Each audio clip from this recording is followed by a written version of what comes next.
Hello, hello, hello. Welcome to my channel. Welcome to Ether Aligned.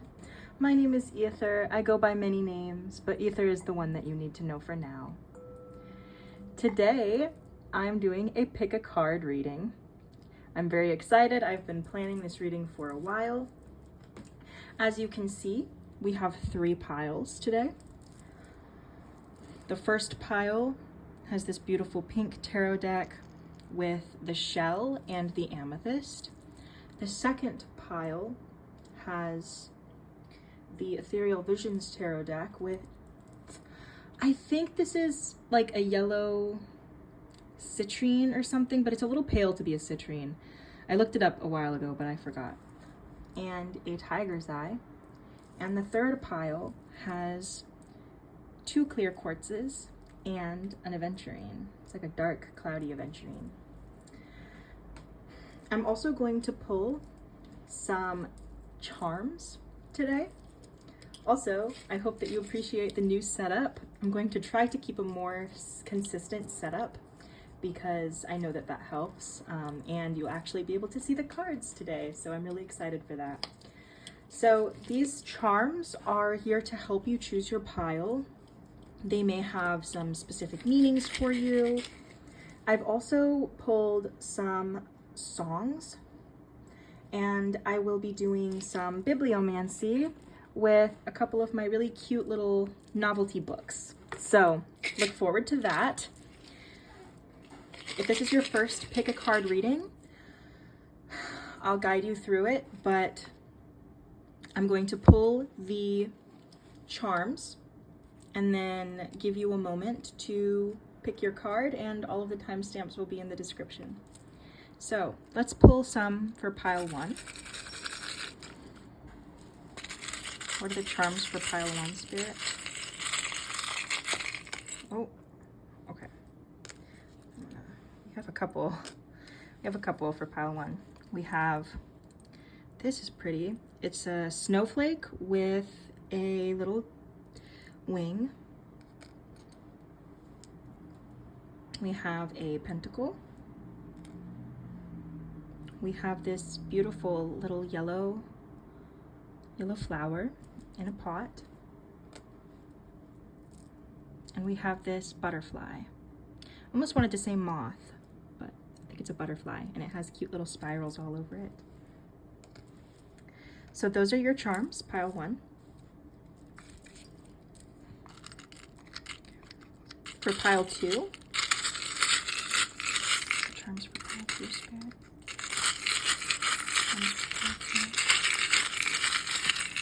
Whoa, whoa, whoa, whoa. Okay.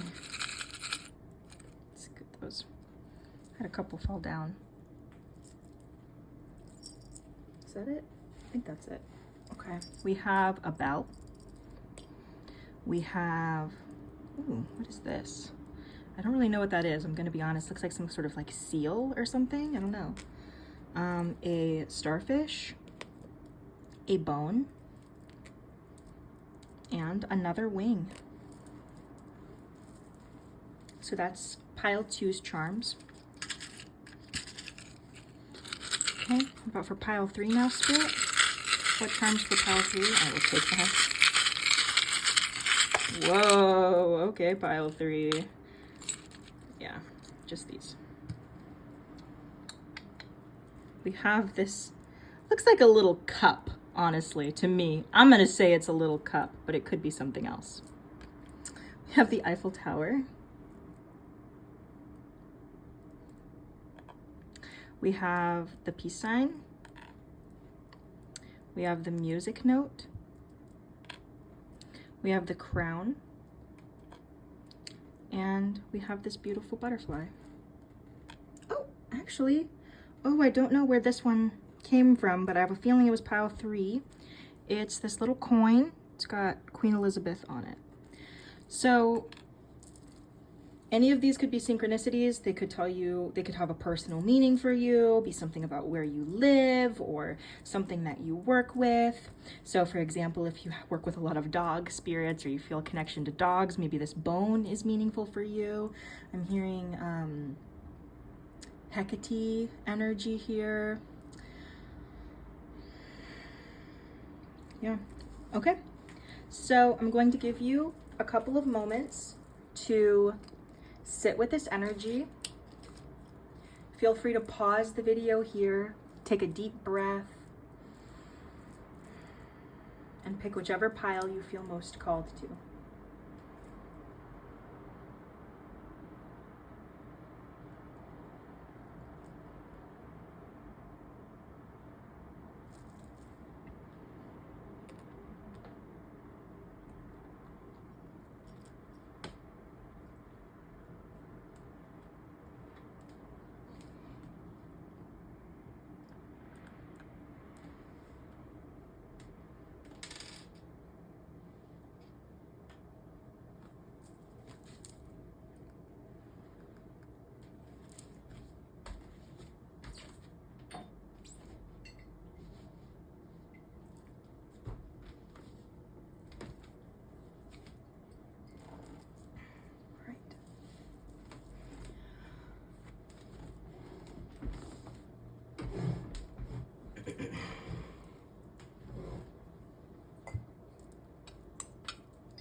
Hello, pile one.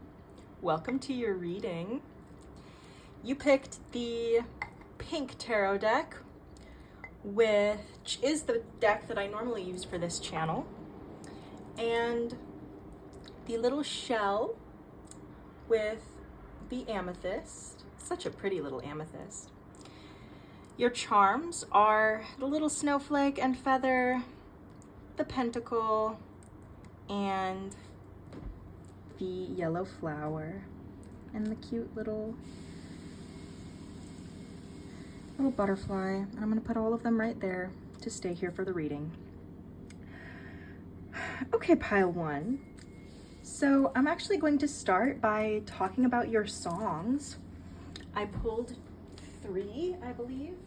3 songs, 2 or 3. I think it was 2. Your first song is Be My Mistake by the 1975, as I said. And your second song is You Think I'd Learn by Brandon Lake. I will put the songs in the description as well, and I have written down a couple of things to talk about once I pull some cards for you. But those songs may be meaningful. You may know them already, or you may not. They may just have some messages or tell me as a reader something about your situation. I did listen to the songs beforehand to get a sense of the energy, but I do want to pull some tarot and oracle cards first. So that's what we're gonna do.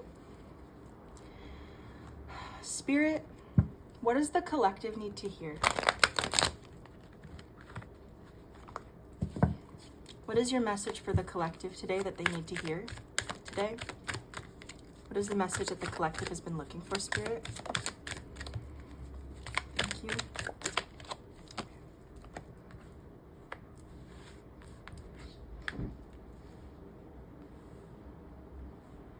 We have the 8 of Wands, no, not 8, the Page of Wands in reverse. The World in reverse, although I do get 8 of Wands in reverse energy here.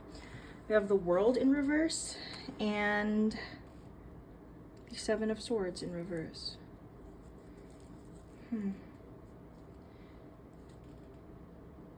I feel like you're in a state of deep reflection, and this could be because you don't know where to go next on your path in your journey. You may be at a little bit of a loss on where to go next.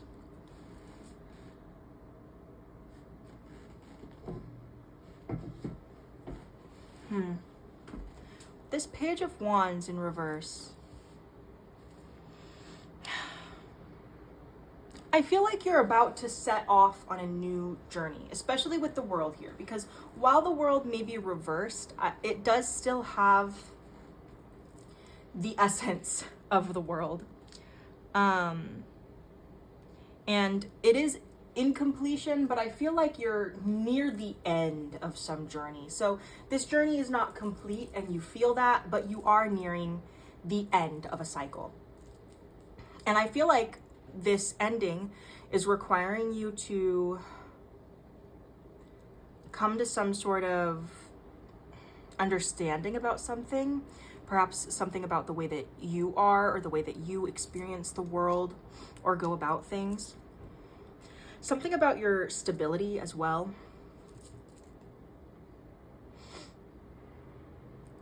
Perhaps you have some ideas about how to go about this, but you're not sure. There's some sort of personal transformation that you're going through here.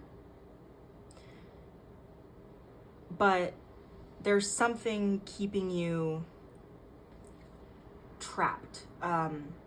Some sort of maybe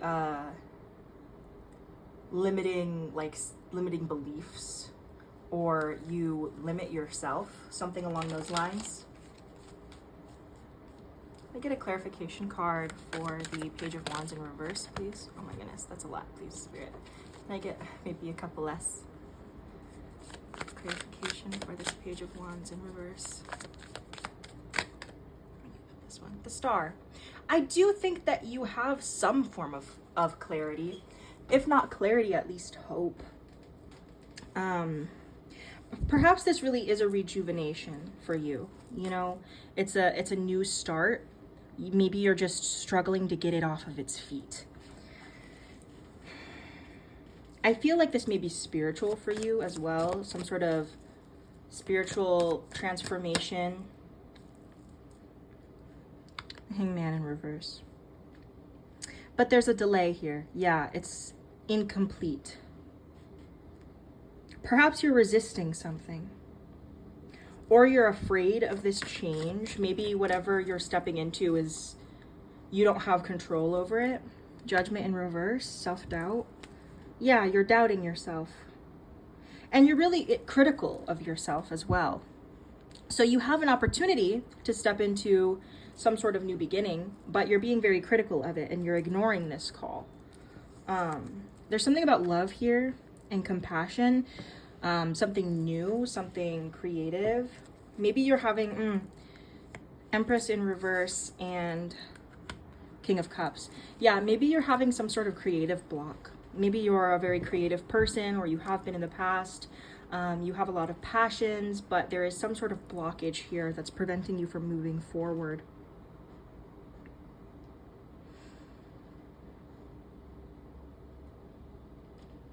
Maybe this is a lack of control that you're having. Maybe you struggle with lack of control, or a lack of self-love. And that may be the root cause of some of these struggles.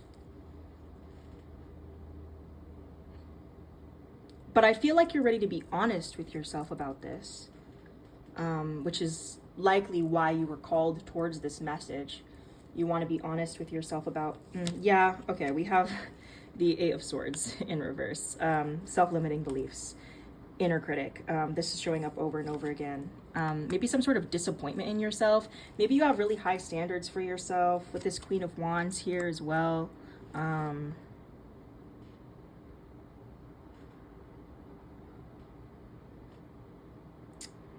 Yeah. You want stability for yourself, but perhaps your desire to maybe control things is what gets in the way. And you need to have a sort of acceptance for yourself. Something that there's something that you need to walk away from. And you're being kind of watched by Spirit right now to see what you're going to choose. And here's that Eight of Wands. Yeah, delays. Something about delays here. Delays in a decision that you may be making. Some sort of creative opportunity, perhaps.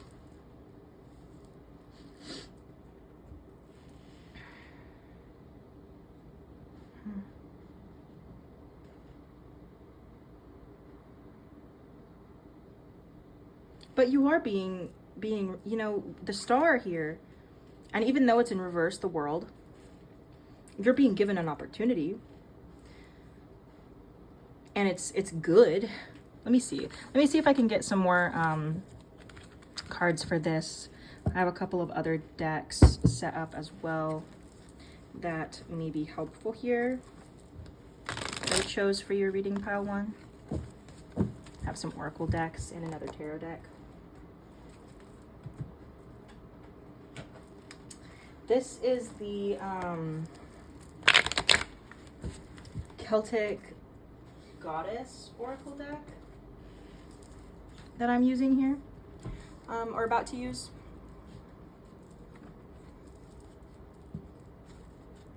What does pile one need to hear, Spirit? What is this self-limiting belief, and what do they need to know about it?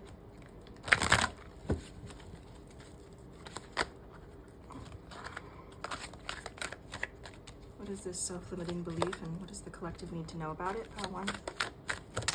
Let me take those. We have 32. I'm gonna be honest with you guys. I'm not gonna try to pronounce the names on these cards. A lot of them are Celtic names, and I don't know how to pronounce most of them. Beautiful names. If you want to like research them, please feel free to like look up the names. I just don't know very much about them, and I don't want to butcher the names and be disrespectful. So we have the Goddess of Perseverance and the Goddess of Seduction.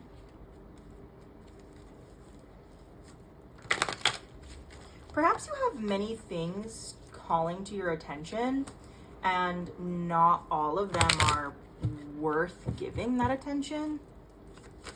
Like, you may be being tested. Also, I'm noticing that she has a harp, which could be more of that creativity. Let's have the Goddess of Courage.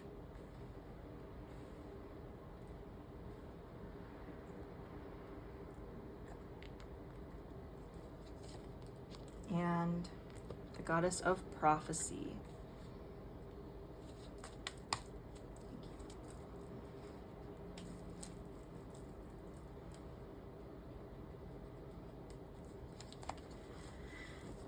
I'm going to clarify each of these cards with a tarot card from the White Newman tarot deck. Clarify the Goddess of Perseverance, thank you. Clarify the Goddess of Seduction, please. Clarify the Goddess of Seduction, please. Some jumpy cards today. Leaping.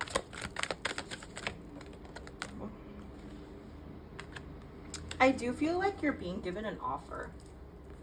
I mean, we have the Page of Cups with the Goddess of Seduction. Oh, we have White Newman, but in reverse.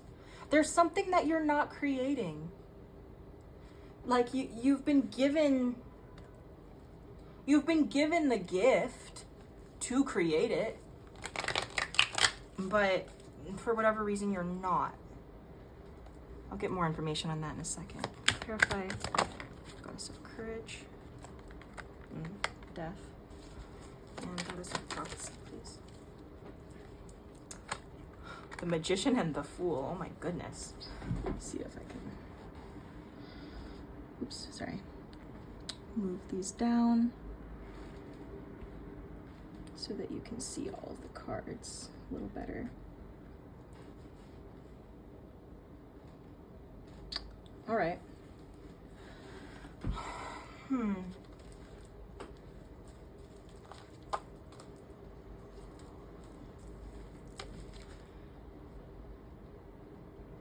So you're being offered something, you're being given something.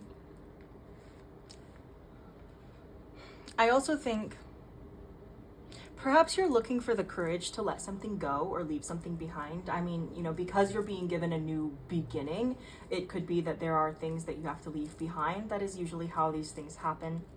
We step into this new beginning, this Fool energy, and while you have these gifts with the Magician and the Goddess of Prophecy, Perhaps there are things that you've had to leave behind and you need some courage for that.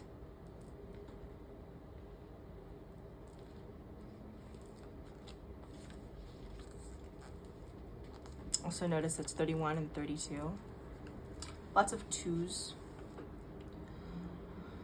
I'm hearing 222 could be significant for you. You may be seeing a lot of twos, or 21, 22, 1, 2, 1, 1.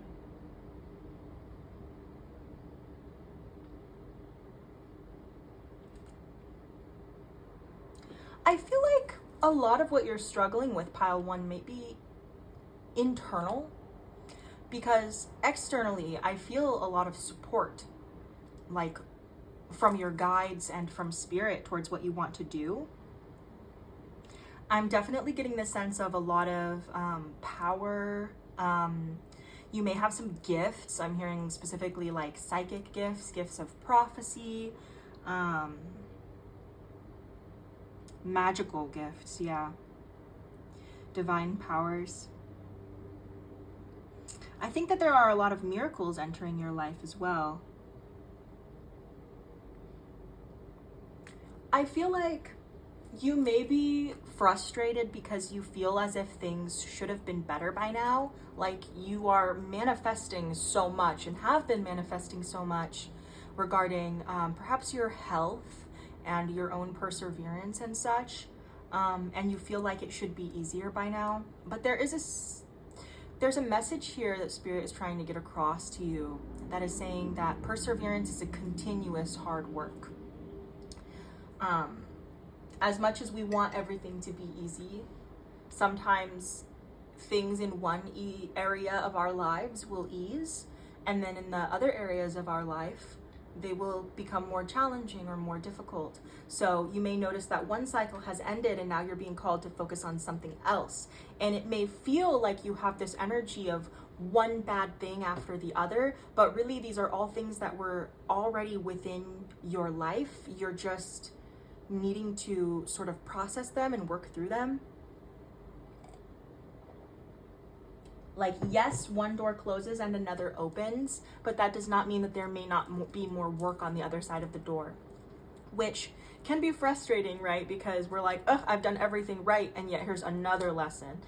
Another one, thank you. Another one, thank you. That's too many slices! Like, maybe that's how you feel. Like there's too many slices of pizza, you're done, you're like, I want to throw up, I don't want another slice. Like, I get it. Lessons like that can feel this way. But, you know, you're capable of doing the hard work that Spirit's asking of you. And it's really important that you don't get in your head about, like, thinking that you haven't grown just because there's more to work on. Like, I think that this, for you, pile 1, you need to really, like, take a step back and view from a larger perspective where you've come from, the cycle that you're coming out of, and what you've learned, rather than focusing on all of this new stuff that you are now being given the chance to work through. So I'm feeling like you're coming out of a cycle and into a new cycle, and this new cycle has some extra work for you to do. Maybe this is internal fears. So maybe, just as an example, in your last cycle, you were working through some external fears. Fears about people, places, things. Now you're working through internal fears, fears about yourself. That's just an example, but it could be something like that. There's definitely a turning point in your life, but I feel like it's through your own efforts. So you're putting yourself down for the efforts that got you here, maybe because you're upset with where you are, but where you are isn't as bad as you think it is internally. And there have been obstacles, there have been setbacks, but you've been given strength to survive these setbacks and perseverance to work through them. But you're definitely, there's something that you're creating and it's not finished yet. For some of you, this could be something that you've been working on for a long time and it's not finished yet. This could be like a creative work. That's kind of what I'm feeling like, a creative work, like a book or some sort of artistic endeavor, like a play or a song or an album, a series of paintings, artistic, a choreographed dance piece, whatever it is. It does feel a little bit artistic, feels like a creation type of energy. This could be spiritual, this could be spiritual transformation, these could be manifestations as well. And I think that you've been working on these things for quite a long period of time.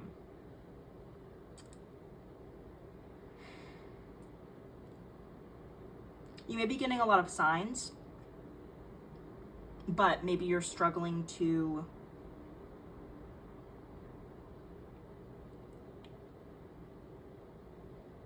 see how the signs align with where you're at.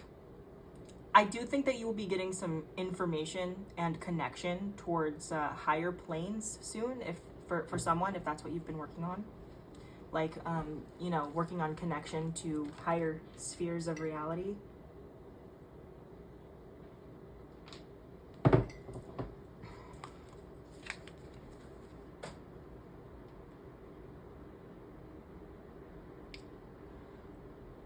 I would be very discerning with the people that you're around right now. Remember that if people truly love you, they will fight for you. They'll want to win your heart, not just your body. So make sure that if you have like suitors or something, or somebody coming to offer you some sort of, literally it fell. That literally like flew at me. So yeah, you have an offer coming your way. Make sure that if you take this offer, you take it with a lot of respect for yourself, and you make sure that they don't just want you for your body or your money or your talents or your energy. Really be discerning with who you are giving your intimate energy to, your romantic and sexual energy to.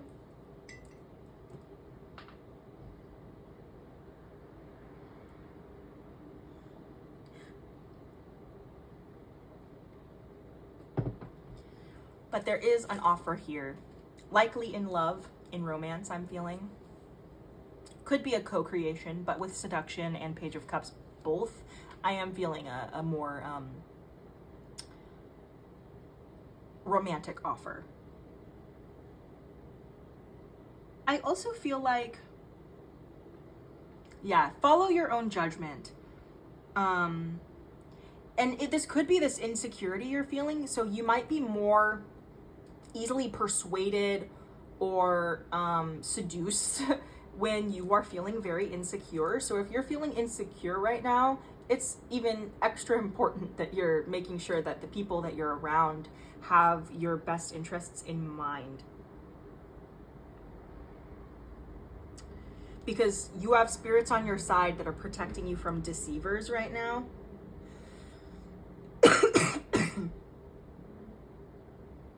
This could also be surrounded by like products or political beliefs, or it could regard your art, you know, so don't take everybody's advice at surface level. If they're offering it, doesn't always mean that it's true.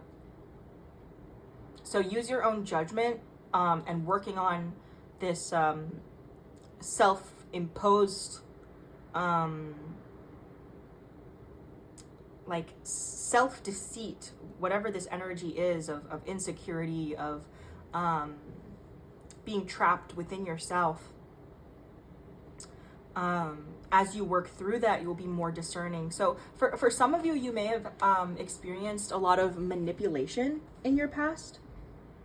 And for those of you who have, and you're scared of that happening again, Spirit is telling you that you have persevered and grown enough now to where you don't have to deal with that anymore. But the root cause of that is that insecurity that you are now working on. So perhaps you are coming out of a cycle of abusive relationships, as an example. And now you're moving forward into a cycle of working on your self-worth. And they work together because part of the reason you were in those unhealthy environments was because of your insecurity. So yes, you are being relieved of a cycle of toxic environments, but you are also being guided into a new era of working through those insecurities. So it may feel like one thing after the other, but when you view it from a wider perspective, they do relate to each other. Also, I'm going to turn on a fan real quick, so hopefully it's not too loud, but it's very hot today, so it shouldn't be too loud. It's just like a little fan. Yeah, and with this ending and this courage, I do feel like, you know, it's okay to let these things that weren't good for you in the past, just because they may have seemed really good at the start, doesn't mean that there's something that you have to hold on to forever. So really, you know, be discerning when it comes to your emotional world and your physical relationships with people. I think that you need to weed out people in your life that aren't good for you. I saw 2333 on my timer just a minute ago as I was saying that. Because you're strengthened to face whatever adversity this is, and you have the strength and the power to push through this. I really feel like for this collective, you've been through worse. It's just that you're in a phase where you're having to reflect on all of the worst things that you've been through in order to do what Spirit's asking of you to do.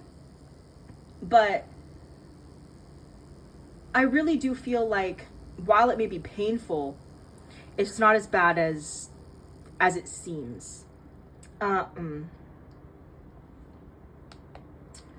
Or as you feel like it is. And it won't last as long as you feel like it is. Even if you feel like it's on and on and on and going and going and going. Really, maybe it's just a perspective change that you need to have. Because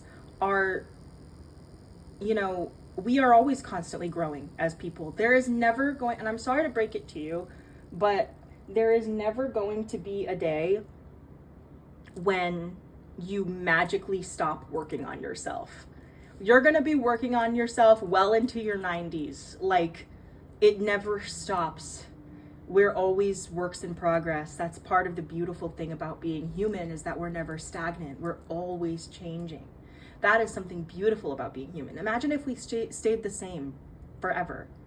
Which, like, I guess if our life was perfect, maybe that would be easy, but it would certainly be boring, and it wouldn't give you this creative inspiration. If you're a creator, you need these uncomfortable experiences, because discomfort is where growth comes from.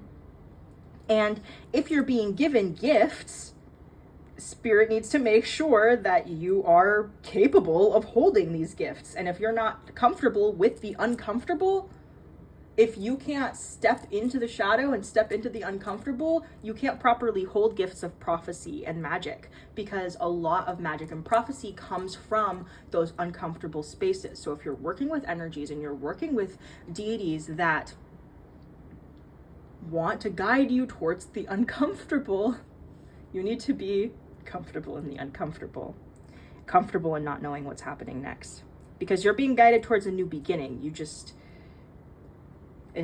You might still be looking back. I'm noticing there's a lot of facing this way, except for these two who are looking right at us. And this one.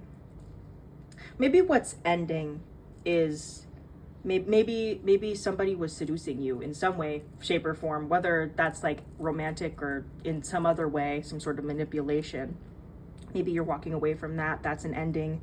You had to have courage to leave this. The good news is that as you work through this, your gifts will be prosperous for you. Very prosperous.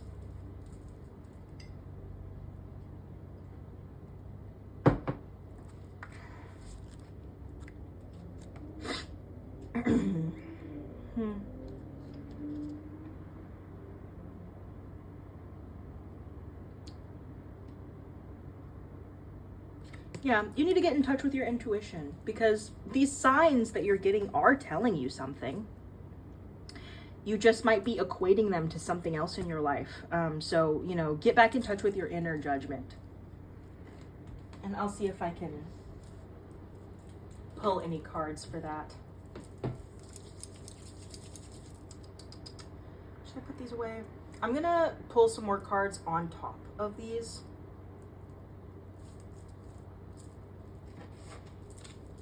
I'm gonna pull from my Iris deck. Oh, that card really wants to come out, so I will take it. Hiding. I think someone is hiding their true face or intentions from you. I also think that you may be hiding your insecurities from yourself.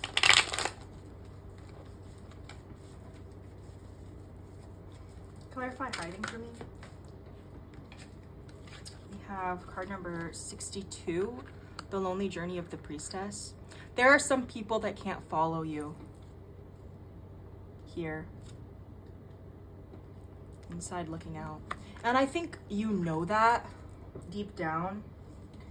But perhaps, yeah, we have 57 twin. Perhaps this is a soulmate or someone you thought was a soulmate. You viewed them as a counterpart, whether or not they were a twin or not.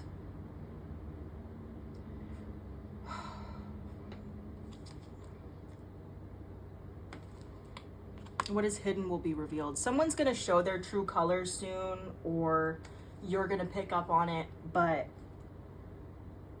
there's something about timing here. Timing was really specific, really important, because this couldn't be revealed to you too soon. Perhaps you were in some sort of dependent relationship. There's a codependency here. And actually, I'm going to talk a little bit about the songs now because I feel called to. So both of the songs were about people. And the Shuffle Mincy playlist that I use, it has songs about all kinds of situations. I really make sure that they're not just songs about relationships.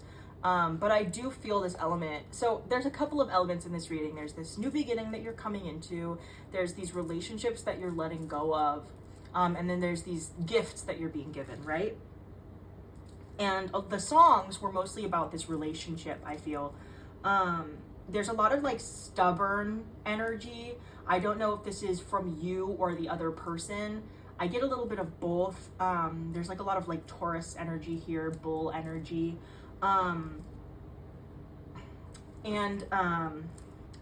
With You Think I'd Learn by Brandon Lake, you know, there's this like one energy in the song is patient, with a lot of virtue, and the other person feels like they don't deserve love.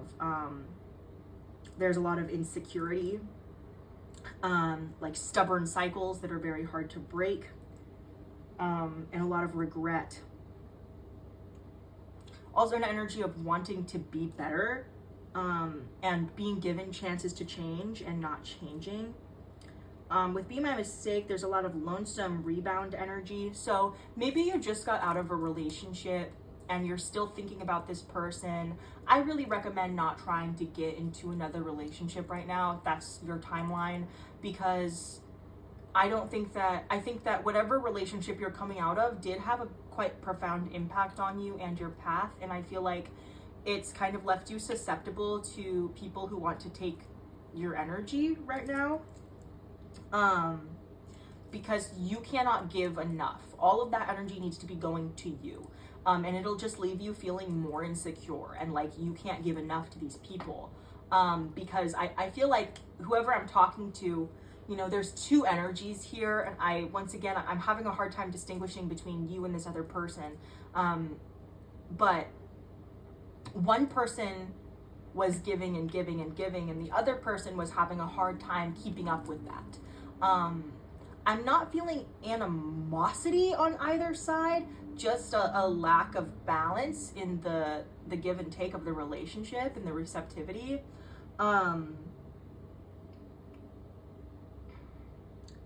Perhaps you're thinking of calling this person, but you know that you shouldn't speak really because perhaps the feelings are too much. And you may be desiring to have that intimacy and closeness with someone else. But I do very much recommend taking the time to process this experience first. Even if you feel like it's been a little while, I actually feel like this is something that's just going to take you a little while to process before you're ready to give out your energy to anybody else. You know, for people in the timeline where they were giving to someone who felt they didn't deserve love, you know, I feel like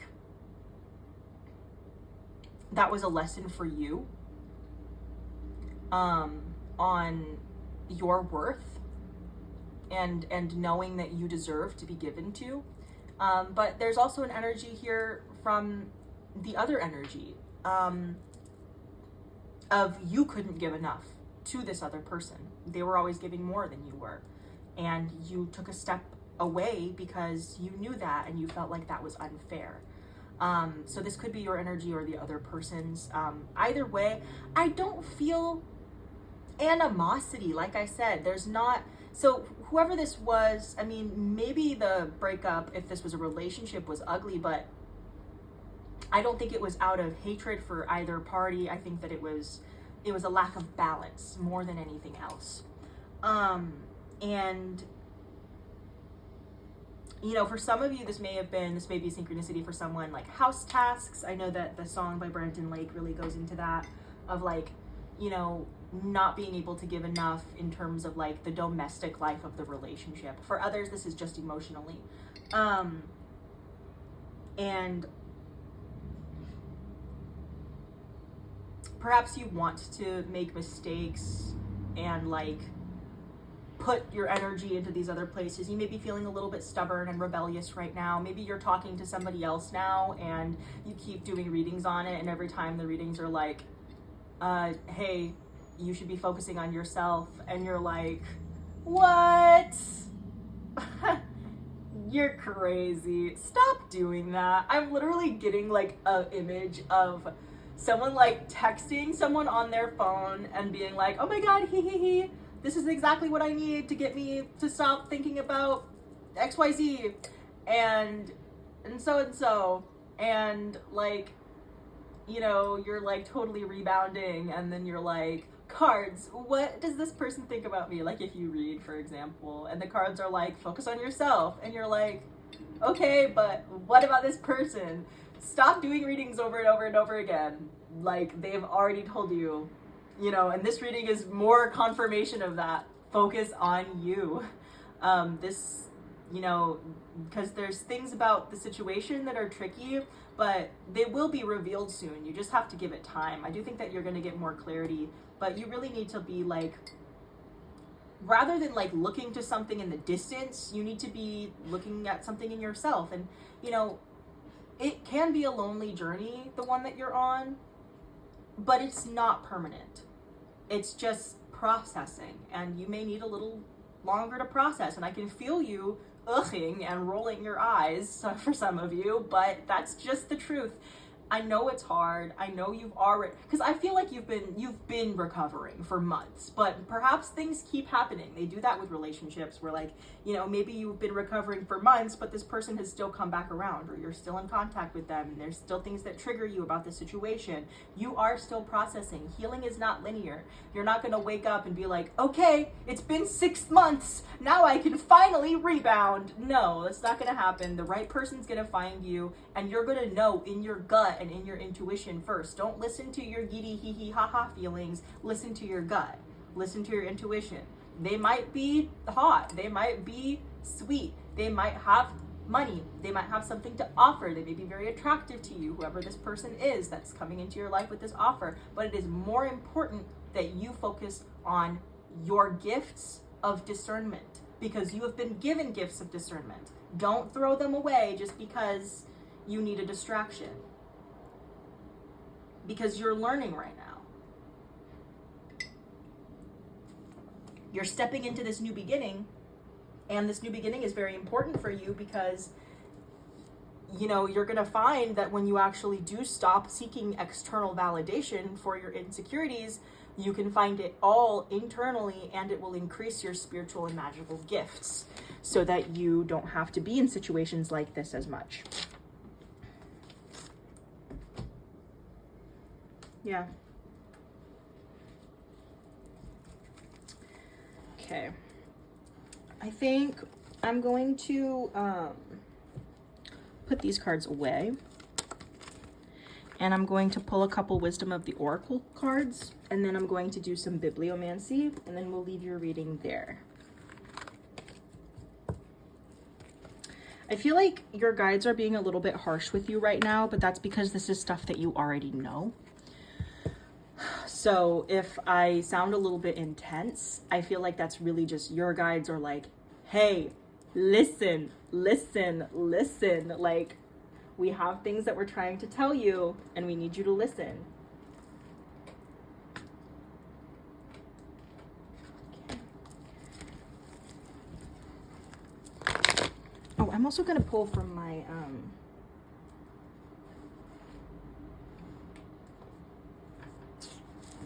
homemade blunt guidance deck. She can be a little bit blunt, and I feel like that's the energy you need. You may be someone who needs things more blunt, because if given the chance to take it off with your own brain, you're very creative and you'll go through many places. So I will try to maintain that bluntness for you. That may be a synchronicity for you.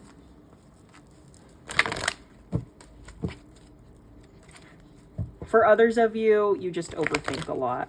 You might not necessarily need it blunt, but you overthink quite a bit. And it's nice to get some more solid information. Okay, what does pile 1 need to hear? Yeah. I literally don't even need to say anything. Yin. This is receptive energy. Stop chasing. Please stop chasing. Stop chasing. Stop chasing. Especially if this is a twin flame journey that you're on right now, that you're feeling like you're on. Stop chasing. You're done. You're done chasing. You're not the chaser. Stop. And I know that this sounds stern. That's because your guides are being stern with you. You are being given something. It's a gift of some kind, and you need to be in a state of reception right now so that whatever is coming can come to you and actually be received by you. If you keep chasing all of this external stuff, you're not going to get what Spirit is trying to give you. You're not going to answer the call. You're not even going to hear the call because you're going to be too busy on FaceTime with somebody else. That's not Spirit. So pick up the call. Don't ignore it to answer a text from your fling or whatever is going on. This doesn't have to be relationship, although that is where it's kind of leading me in the energy. This could be like work stuff for someone. So if so, please translate it if this is like a creative thing. But I feel like for a lot of you, this is going to be a relationship. You need to be in receptivity. Receptive mode. What does pile 1 need to hear, Spirit? Alongside this. Oh. Yeah, I'll take those. Take decisive action. Don't let analysis turn into paralysis. Yeah, see, there's that overthinking energy.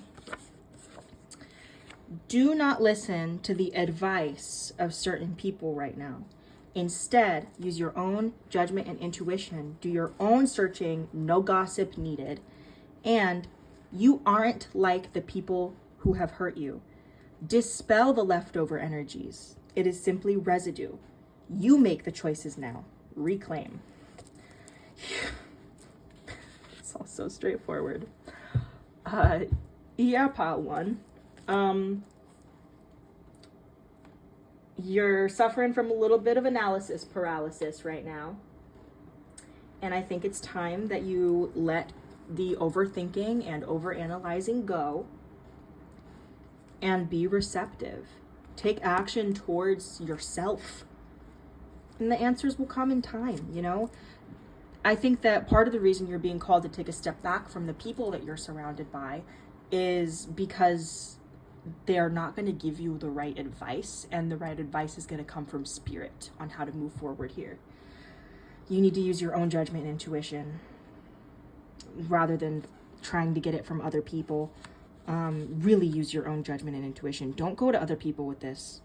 And that's not a message I always get. Sometimes I get messages that's like, go to your family, you know, talk to your family. No, you need to talk to Spirit, talk to God, go to God about it. Don't go gossiping to other people. Don't go getting advice from other people right now. You need to really focus on yourself. This is a decision that only you can make, or a new like journey that only you can go on. So there may be a period of a little bit of isolation, a little bit of loneliness, but it's not to isolate you. It's so that you can block out all the noise from other people and listen to yourself. Because, you know, there's a lot of leftover energies from people who have hurt you, and you make the choices now. So be in receptive energy. Okay.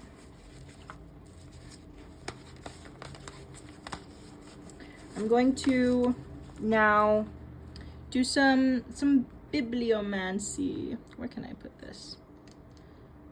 You know what? I'm just gonna put your little charms on yin here. By the way, you ended up with another little butterfly. So you're in deep transformation right now.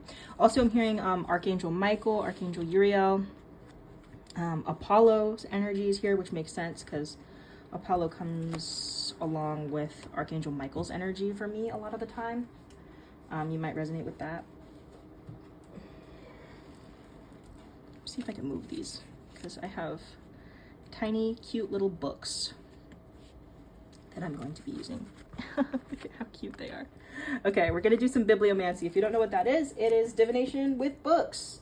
And it's fun and awesome. So we're gonna start here with Springs of Hope. It's got a bunch of little like poetry things. We'll see. Okay, Spirit. What does pile 1 need to know?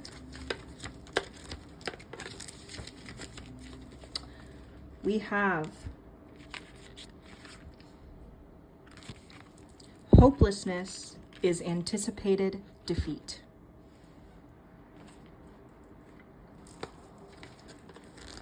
Maybe you have been feeling hopeless. Don't anticipate your defeat because you deserve success. Okay. Message for pile 1, Spirit. The sober comfort, all the peace which springs from the large aggregate of little things. On these small cares of daughter, wife, or friend, the almost sacred joys of home depend. Home is sacred. The friends you have are sacred. The relationships in your life are sacred. Don't stomp on them or let other people stomp on them.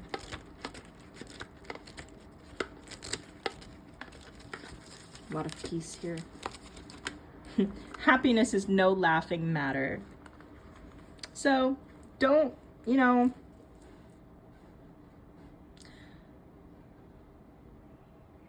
don't put aside your own happiness because of nostalgia or hopelessness. Your happiness matters, and you will be able to achieve more of it. We also have this super cute little wish book. I've had it since I was so little.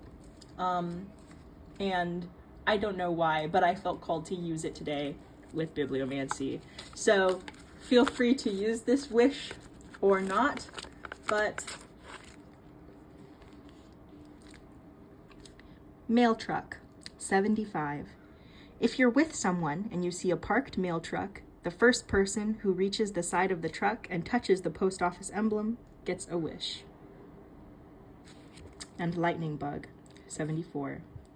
If you catch a lightning bug, also called a firefly or glowworm, place it on the back of your ring finger as though it were a ring and wish for a jewel. If the bug glows, you'll get your wish. If it flies away before glowing, you won't. So that also had double meanings. So there's something coming your way, message, a mail, be discerning, like mail, or a message from a mail. So once again, you could be getting an offer soon. Use your discernment. You have a light within you that shines. I heard, there is a light that never goes out. That song may be significant. Yeah. Pile 1, I think that's your reading. I hope that this was helpful for you. If you enjoy the way that I read, please leave a like and a subscribe. I really appreciate it. I read all of my comments and I appreciate every single one of them. If you're interested in a personal reading, my email is in the description, and it's also in the description of my channel. I hope you have an absolutely blessed day. remember you are worthy and you are loved by Spirit. Thank you so much, Pile 1.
Hello, hello, hello, Pile 2.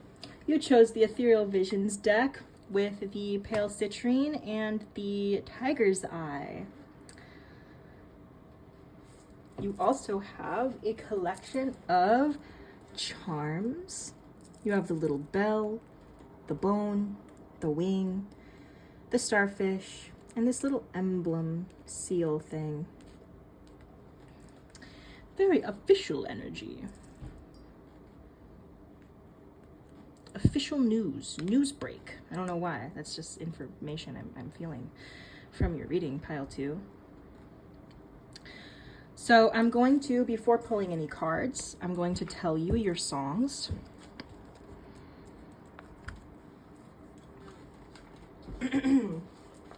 Your songs, Pile 2, are Bright Lights, Bigger City by CeeLo Green, and Strong by Sigma and Kovic. I will get more into the energy of the songs after I pull some cards, but those are your songs. I will put them in the description. I have listened to them. Feel free to give them a listen yourself. Oh, there's a third one too. I almost forgot. Zebra by Coleton Rubin. You had 3 songs, Pile 2. All right.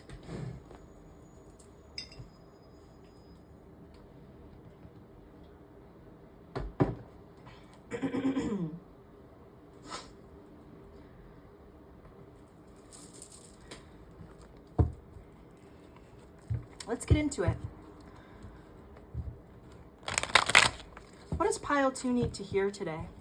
What is the message that Pile 2 has been looking for, Spirit?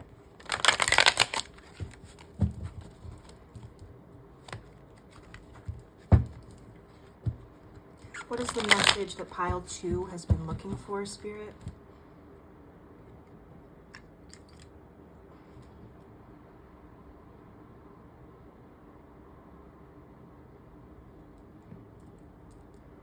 What is the message Pile 2 has been looking for?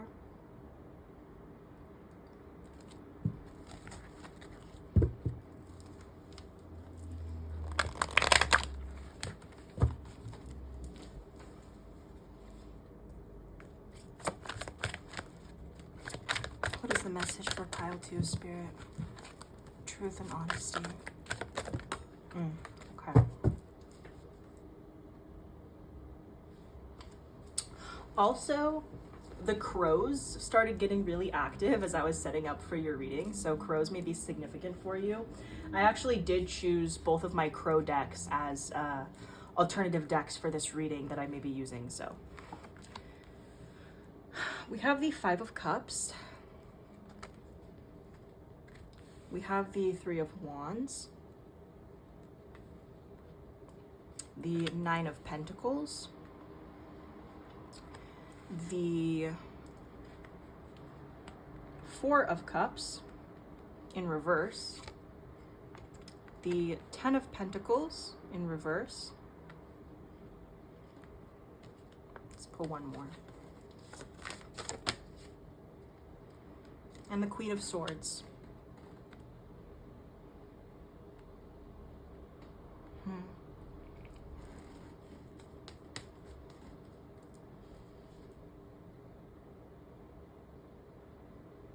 I feel like you have lost something and you're in between wanting to bring it back and wanting to let it go, leave it behind, and focus on the other blessings that you have in your life.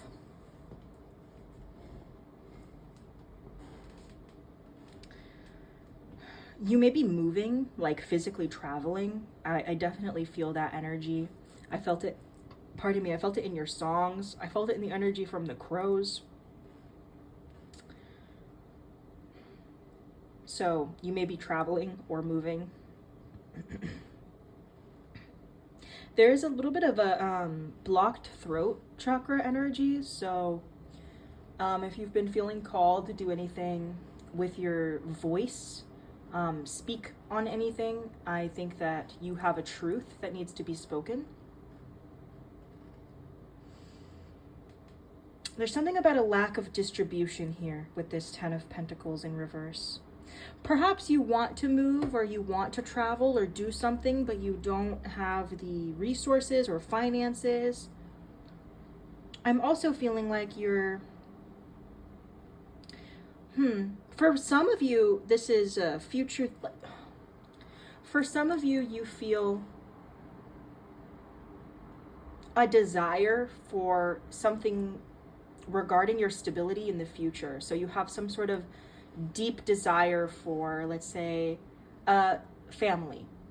You want a stable life and a stable family with a partner who you love very much, that is equally driven, and you want to build like a family or a community or something along those lines.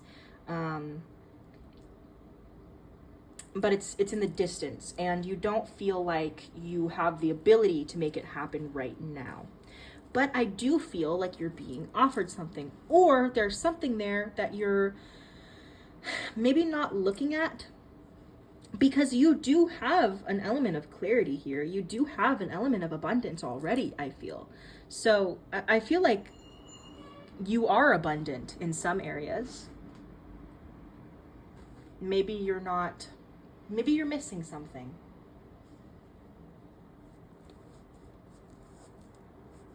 Maybe you're missing something. You need to look around for something.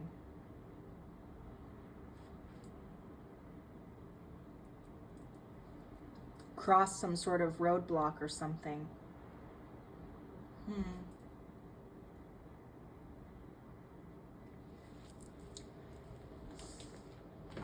I feel like you're keeping your eye out for something with the Three of Wands. Also, you know, the Five of Cups and the Four of Cups, I don't know, I've always viewed them as very similar cards. It's just that the Five of Cups is more despairing and the Four of Cups is more meditative. But I do feel like there's something you're not seeing, because in both of these cards, you know, their eyes are closed or covered. And in both of these cards, there is something else they're being offered, like these two cups here, this cup here. I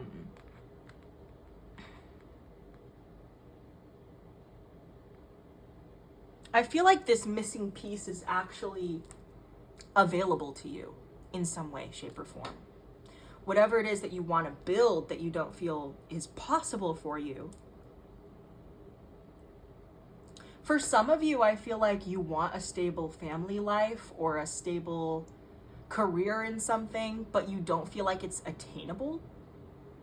Like you don't feel like you deserve it, or you don't feel like you're capable of upholding that.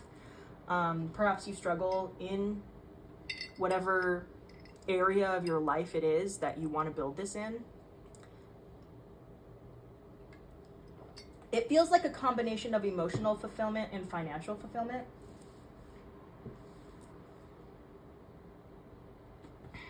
Perhaps it's peace that you're looking for.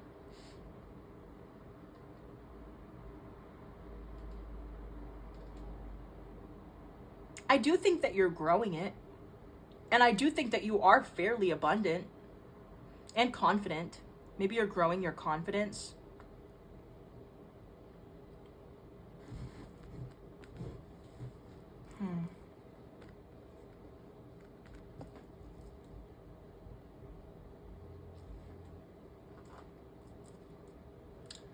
Going.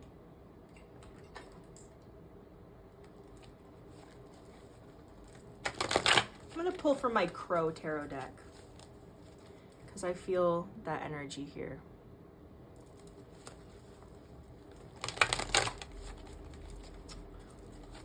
Can you tell me some more about this Ten of Pentacles in reverse, please, Spirit?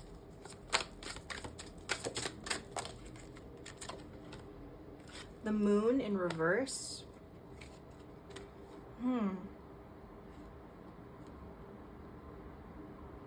And the Seven of Cups.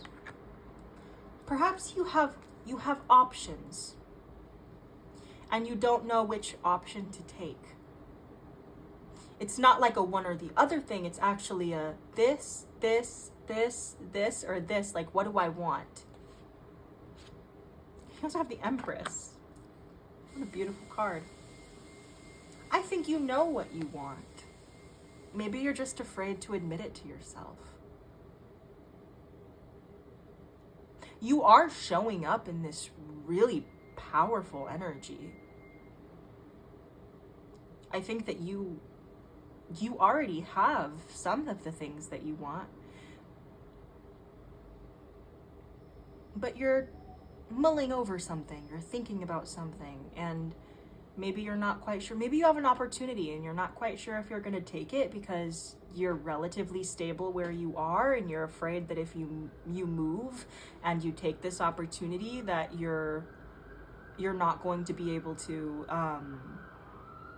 support yourself or other people if you have a family.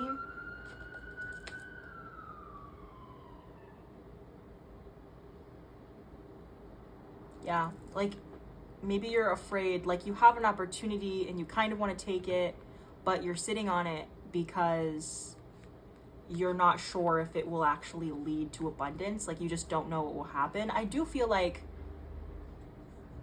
you will have more clarity soon. See if I can get anything else for you.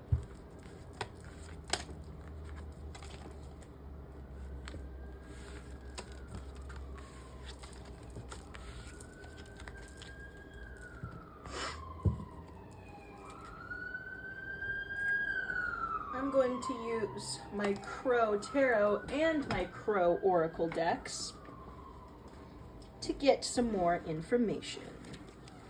I feel like you have something very unique, but you're also quite official, or you try to be. Something professional about this reading. So it could be that you have a work opportunity for some of you. Some kind of work opportunity that requires travel or relocation. Moving to a new city. There's a lot of city energy.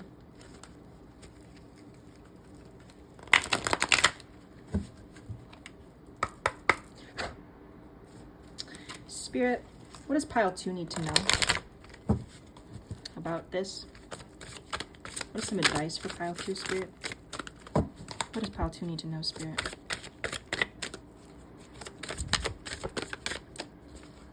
I'm going to take this card. Anticipation. There's this feeling like you're about to go on stage. Upheaval. You could be a performer. I do get that energy a little bit. Displacement. Yeah, you're afraid of being displaced, or maybe you are being displaced. Like maybe you literally have to get up and move very soon, and you don't know where you're going to go.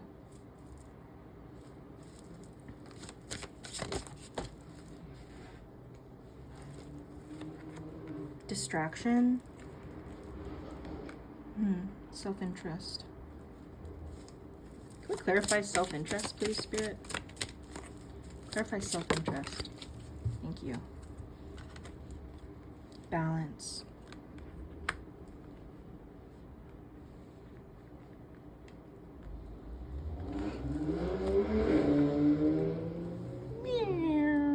I'm going to move some things a little bit so that I can fit all of these cards in the frame.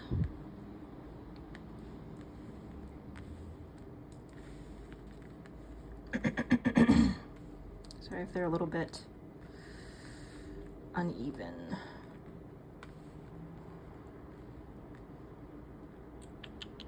Okay.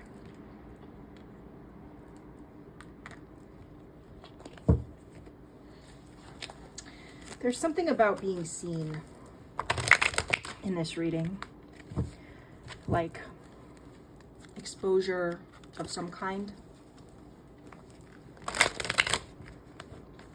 An element of anticipation for it, or anticipation for something.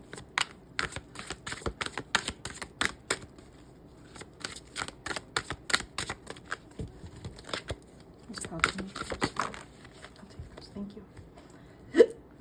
Pardon me. Yeah, 8 of Wands. Upheaval very, very soon. And 2 of Swords. Decision. Justice in reverse. Ooh.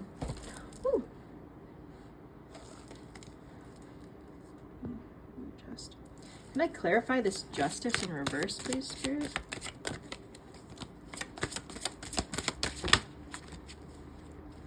A couple cards that came out.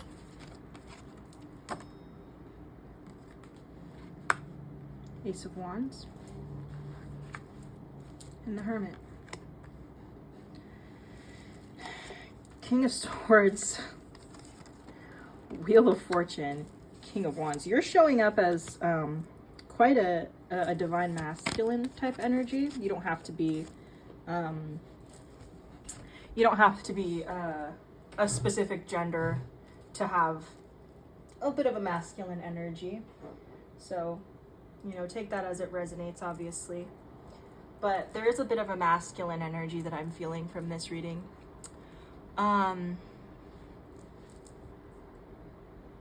So, pile 2, you are caught in a decision.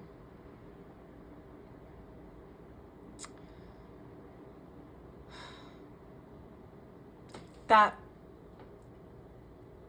requires you to sort of pack up your life and move somewhere or go somewhere. And I have a feeling that it's for yourself. Maybe you're worried about being a little selfish here, or worried about how people are going to think of you. And there's an element that in this reading that's telling you to be very balanced while you're making this decision, which can be hard because I feel like this is a situation that feels a little bit urgent. Like you have a short amount of time to get all of your stuff and go. For someone, your city is undergoing a lot of like gentrification and it's getting too expensive to live there. And maybe you do love that city and you love where you live, but you have to move somewhere else to support yourself, support your family, or, you know, your career, or whatever it is. But I do think that you've been given an opportunity, especially over here with this Ace of Wands. Feels like an opportunity, and I do feel like it's a stable opportunity, and it's coming in very quickly if it has not already come in. And I feel like it's already come in because this is what you need to hear. Justice in reverse, maybe you're afraid of how other people are going to see you or react to this move. Perhaps you're going somewhere where nobody knows you. Or you're going somewhere where a lot of people know you, especially if you're like moving back. For one of you, that could be the case. You may be moving back somewhere, moving back to somewhere you used to live, or going back to somewhere you used to live for a period of time. And people know you there. And maybe you're afraid of how they're going to see you. Maybe you've changed since you were there. For others of you, this is just a new place that you're moving to. Maybe you don't know anyone. But for whoever in the collective is worried about how people will perceive them, I feel like that's a lot of distraction from whatever this opportunity is.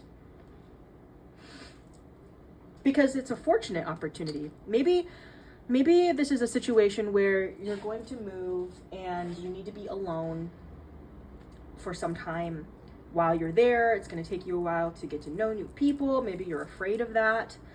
But it feels like a very fortunate new beginning. Like it feels like it was meant, you know, like I feel like you feel that too, but you're considering the logistics first, which is very smart.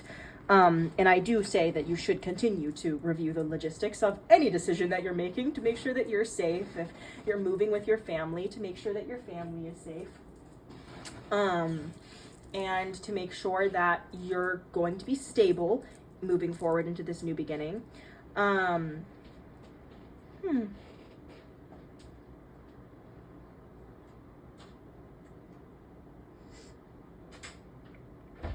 Yeah. I think that you have everything that you need, honestly. This may have come very urgently or very quickly, but I actually do feel like you have what you need. You may feel like it came quite suddenly, and now you're in anticipation mode.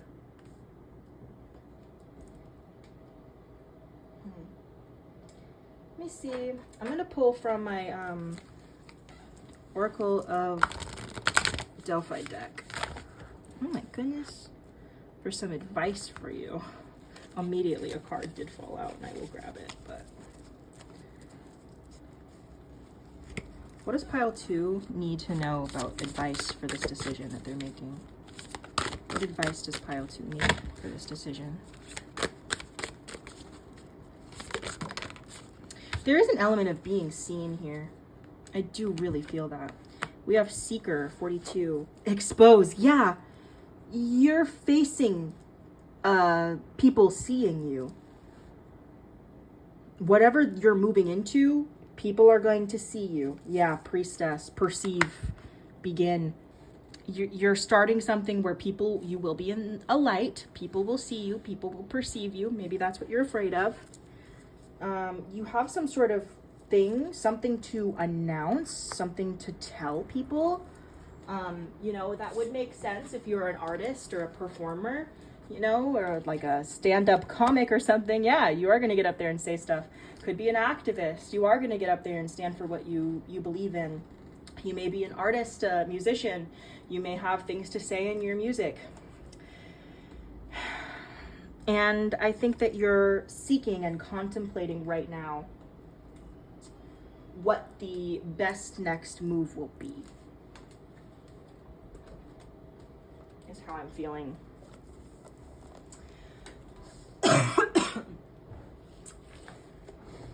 I'm going to talk on your songs a little bit now, because they do really much go along with this reading.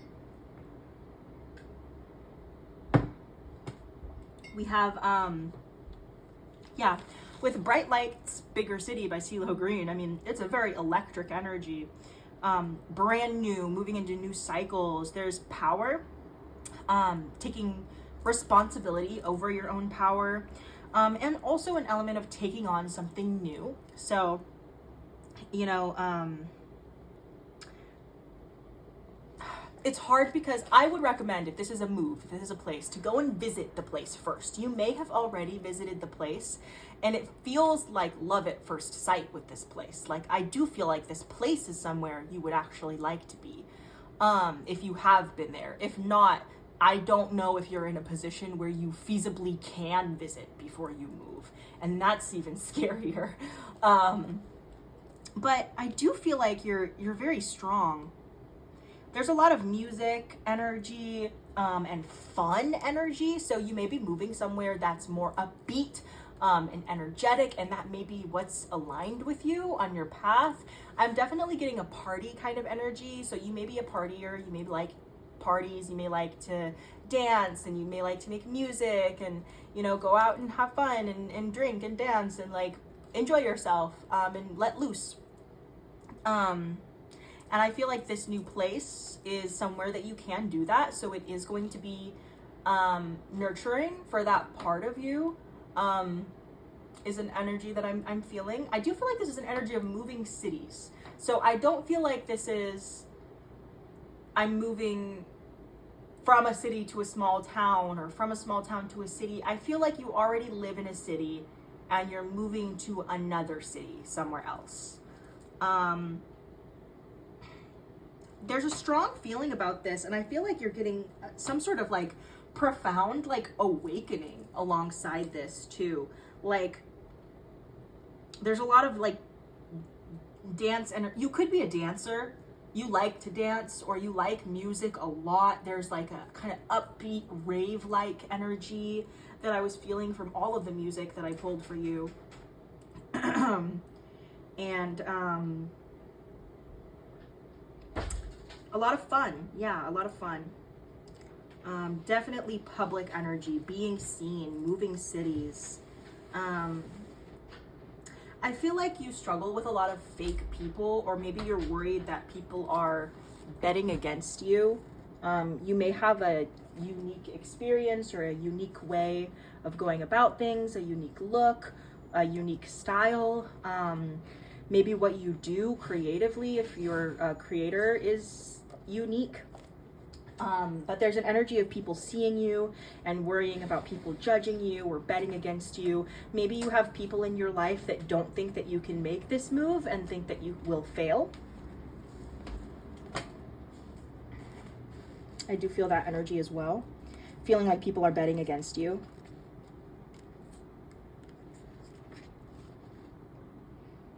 I do think that you should tread carefully before you make your next move. Because, you know, once you do open this door, you know, you can't just go back. This is a big move, a big step. And I do think that you are doing the responsible thing by really thinking this through. Because there is this energy of upheaval and quick moving, and like it may be very stressful. But I do think that, you know, act upon this curiosity that you have in a watchful and considered manner. You know, use very careful judgment. Think consciously before you do things. I do think that you should proceed with caution.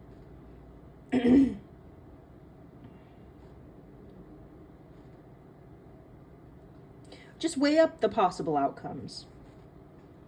I think that there's more than one answer or solution here as well. So I do think that you need to have like a really strong plan, you know, of whatever you do moving forward. Definitely something strong and formulated. Use a combination of your intuition and your logical mind. They will go together here. You're resourceful, you're creative. I think that you're curious about this, so you're receptive to new ideas here. And I do think that you have tools for this. You're not going into it completely blind. But it is your choice and your freedom. I don't think Spirit's going to tell you do this or do that. I do think that this is a test for you. But I do think that there's a new beginning being offered here. And you have something to say. Something to seek out. So this could be, if you don't take the opportunity to move, it could tell you something about what you want, for an example. Or you could go deeper, dig deeper, and go, who am I kidding? I want to take this opportunity. 2 birds did just fly by as I said that.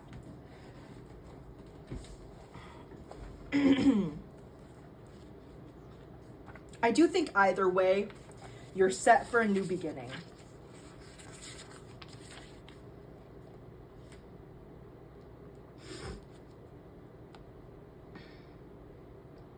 I think you need to embrace, like, intuitively your gifts, the gifts that you feel most called to embrace right now.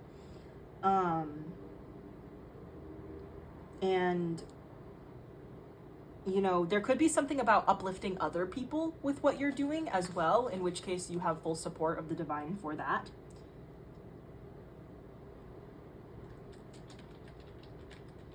Yeah, I do think that you need to see a higher perspective. Don't undervalue your own brilliance and ability. And I think that this might be a leadership opportunity that's opening up for you. There could be something about scrying here. So using some sort of divination to tell you on your own time, not by someone else. Maybe you like to get readings from other people, but you aren't really a reader yourself. But I do feel like you have some sort of gift. So I would lean on that a little bit, at least to connect you with your intuition. I feel like this is a combination of logic and intuition for you. Pile 2.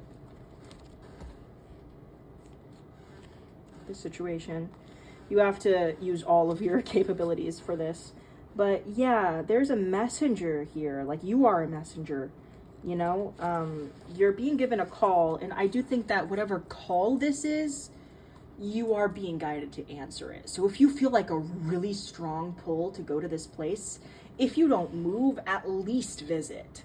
You know, like, at least look further into the opportunity, because while you may not, like, take this full opportunity, at least it may tell you something. So you could take it. That could be where spirit is guiding you 100%. I do feel that for someone in the collective. Simultaneously, this opportunity that you have could tell you something about something you want to seek out more. You know, this is going to be different for everyone. But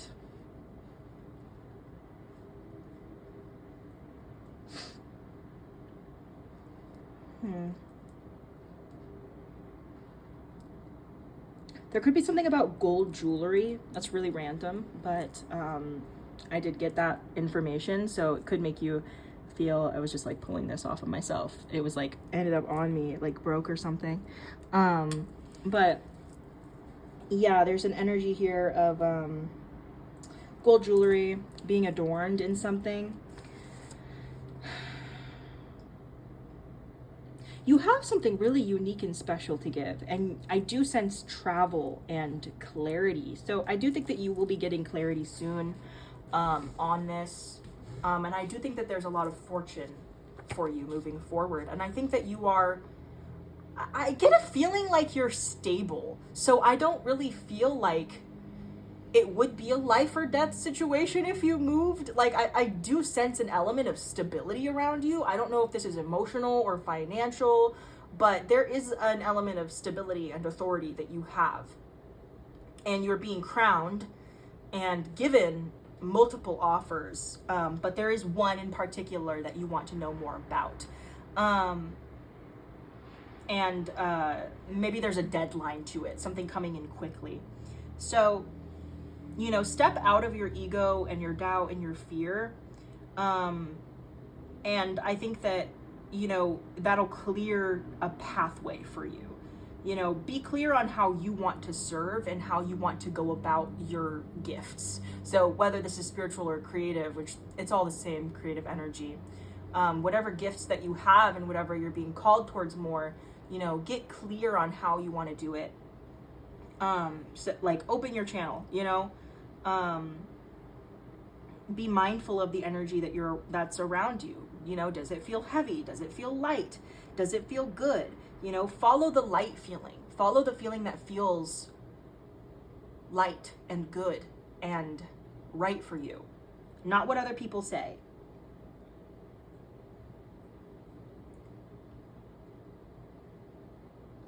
There's a bridge here. You're being given a bridge. Don't wait in the wings. It's time to share your brilliance. There's performer energy, I'm telling you. Maybe you're just scared of being seen. Maybe there's something you need to say or talk about and you're afraid of how people are going to perceive you, but you have a message to give. You have a message to give. And I think that you should give that message.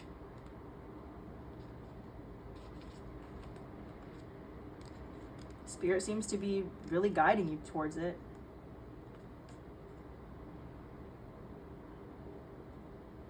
I think that you have guides that you can communicate with. Yeah, use both your logical and psychic perspectives, because you have to bring together the practical and the intuitive to like be balanced. And this definitely is in your soul path. I wouldn't worry about the right path to take, because there are like a lot of routes to your like desired destination, and like where you're going intuitively, spiritually, on your like spiritual path, on your career path. They're very overlapped for you, I believe. You have things to share with the world. And once again, I don't feel like Spirit's like, this is a this or that answer. I think that you're just being, I really feel like for you, Pile 2, this is a test on your intuition and your logic combination. So, I feel like you kind of already felt that way. But yeah, I apologize if this isn't like what you were hoping to hear. It's always really nice when you get like a reading and it's like, this is the right answer and this is the wrong answer, but then you're clear and you know which way to go. But for you, I feel like this is a combination of your intuition and your logic that you need to work together to create the outcome that you're looking for, because there's a lot of ways that you can go about this situation, and there's a lot of ways that you can achieve your goals. Okay.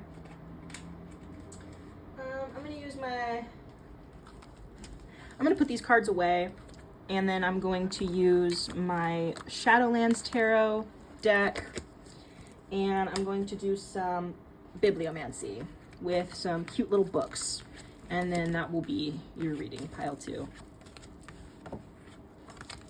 You may also have trauma with displacement, with having to move, with poverty, but I do feel like you're, and maybe with isolation, with loneliness, maybe you'll be away from people that you care about. But I do feel fortune in the energy, fortune and confidence and security.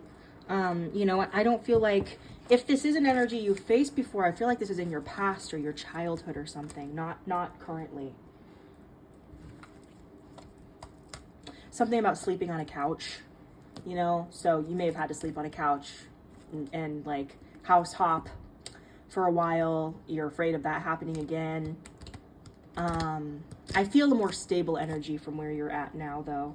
I don't think that you're going to be like thrown out of your apartment and be homeless. You know, like I don't see that in the energy. I see that as a fear, as a shadow aspect, what you're afraid of. But the energy I've actually picked up from you with like the 9 of Pentacles we had and the Kings, I really do feel like you're in a more stable position than that. And I think you know that. You're just a little nervous.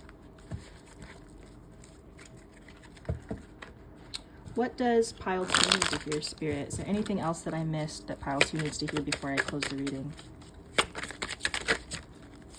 Thank you. Is there anything else that I missed that Pile 2 needs to hear before I close the reading? Thank you.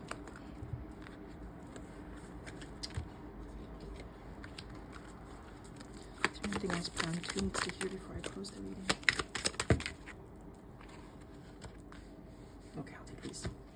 Thank you, Spirit. All right.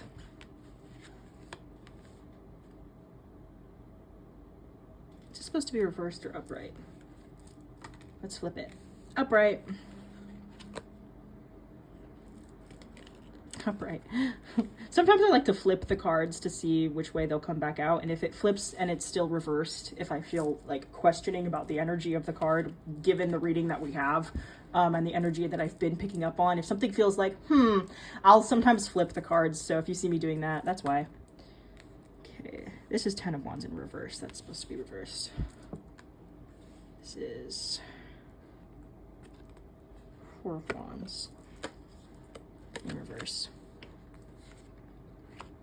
Take these as they are. Page of Swords. 10 of Swords. I do feel like you're healing from something, pile 2. Healing from some sort of ending or betrayal. Something that may be hard to walk away from. Maybe where you're at, you've had a lot of pain, or maybe where you're moving towards, there's been a lot of pain. So if you've lived somewhere before, like, let's say you lived in one city and it sucked and you hated it and you went through a lot of pain there, you went through a breakup there, you went through like a really bad mental health spiral, or you were in poverty at the time or something, you just didn't have a great relationship to the city itself. I did start hearing Your City Gave Me Asthma, specifically, that's the album name, but by Wilbur Soot, the whole album, honestly. We'll just pop the whole album in there, but I do feel that energy of like, your city gave me asthma, that's why I'm fucking leaving. Like, you know, I've been through a lot of horrible shit in the city, and I'm gone. I'm out. There's a lot of theatrical energy here, performer energy, artist energy. I heard, I'm gone, I'm gone. What is that from? I want to say it's from Hadestown, but I don't remember. But yeah, there's that kind of energy here of like, maybe you lived in this place before, it wasn't great. That's just for someone. I do feel like this energy has changed since, but it does make sense as to why you would be, you know, really considering it if you didn't have a great experience in the city before. Maybe there's a part of you that loved it, but like there was something regarding that for you. I do think that you're feeling very confident moving forward into this, but also not. Like, maybe you kind of flip-flop. You're like, I feel like I can do it. I can't do it. Oh my God, I can't do it. I can't leave. I can't go back there. Something like that. Or I can't go to this new place. Maybe you're struggling to let something go. And you also don't want to do this impulsively either. So you're really working through whatever the fears and pains are. I also feel like you also could be coming out of a very difficult cycle. And that could be affecting the way that you're going about making this change, this decision. I do think that it's a new idea for you. So, you know, you may have only gotten this idea or this opportunity in the past 24 hours-ish, or the past couple of days. I do think that there's an element of releasing yourself of burdens. Just looking at the 7 of Pentacles. Maybe releasing yourself of the burden of working on something that doesn't serve you anymore. So maybe you've had a job or a project and it just doesn't align with you in the same way it used to, and you're being called to like release that burden. Yeah, like you used to have some sort of union with something was really aligned for you, but now you have another opportunity. You have 2 pages here, and so I really feel like you're like looking forward into the future.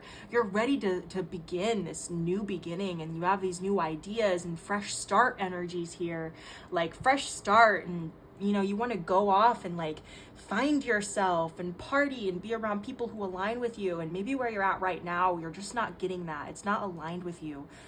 For some of you, this could be a relationship that you're in, and you know that if you move, you have to end this relationship because it's not aligning with you. Or this could be a career, this could be a job that you have, or some sort of obligation to something, some sort of connection or union to something that's just not really worked out quite the way that you think you thought it would. And now you have an opportunity to move forward. Okay, so what advice would you give pile number 2 for moving forward? 8 of Cups. Move, baby. You just gotta have to leave the past in the past. Leave the toxicity in the past. For some of you, I do feel like there could be some addiction. So keep that in mind if you're drinking a lot. Yeah, Justice. You could be moving away from people who encourage bad behaviors in you. We also have 3 of Swords. Yeah, there's heartbreak. So you could be moving away from a toxic situation that sort of encouraged unhealthy behaviors or substance use, or just things that made it harder for you to follow your passions and your path. And I do think that, you know, your advice truly is to walk away from these things, no matter what you do, whether you move or don't. I do think that the advice here is to walk away from that kind of pain. And don't just try to thug it out, you know? I don't think that you should try to thug this one out, King. I think that you should definitely, you know, like, you may be crying behind these sunglasses. I don't know. I love this bird on this card. He's wearing his sunglasses and his big old coat and his pointy shoes. There could be, like, synchronicities here for you, like how you dress. I do think that you are somebody who is kind of a cool cat. I don't know. You have really cool energy. You have cool vibes. I think you have a unique style, a unique way of going about your life. Like, I think you've got unique ideas, but I do think that you are in a lot of pain. And I think that you're being given an opportunity to move away from that pain and move away from the things that are causing you pain and, like, move forward towards a new horizon. A new horizon. I also started thinking about Animal Crossing when I said that, so that could be a synchronicity for you. Honestly, pile 2, I think this is your reading, and I think I'm going to leave it here. It was, oh my gosh, the same thing happened for pile 1, but it was like 1, 3, 3, 3, 3 for a minute there when I was looking at the camera on my phone. So that is your cards. I'm going to now do a little bit of bibliomancy.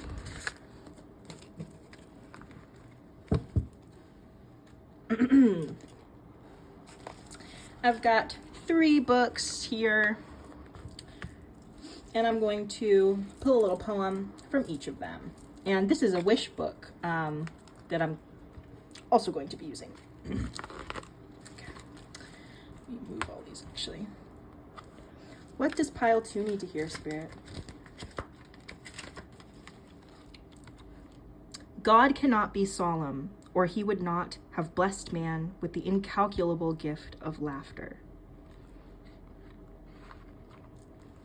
Something about laughter here, being happy. That would align with the stand-up comic collective I was feeling. Also, there's a relationship between your work that you're doing and your spiritual work that you're doing, and your relationship with the divine. Interesting. Feel free to, like, screenshot this and read it and see if it resonates with you. I am going to pull another one. This is what I got for pile 1. So if you felt called to pile 1 as well, maybe that could be resonating for you. But I am going to pull a different one. What does pile 2 need to hear, Spirit? God is everywhere, even on Broadway, but we can only hear his voice in silence. Okay, once again, there's that creation energy. Like, also both of these being about God, you may be coming to, like, some spiritual conclusions on your spiritual path, potentially at the moment. Maybe you're getting closer to God, and that's, like, a thing with you at the moment, or closer to spirit, just your relationship. You could be deconstructing things. If you grew up religious or you didn't grow up religious, whatever, you could just be in a process of, like, deconstructing beliefs and really reflecting on your beliefs right now.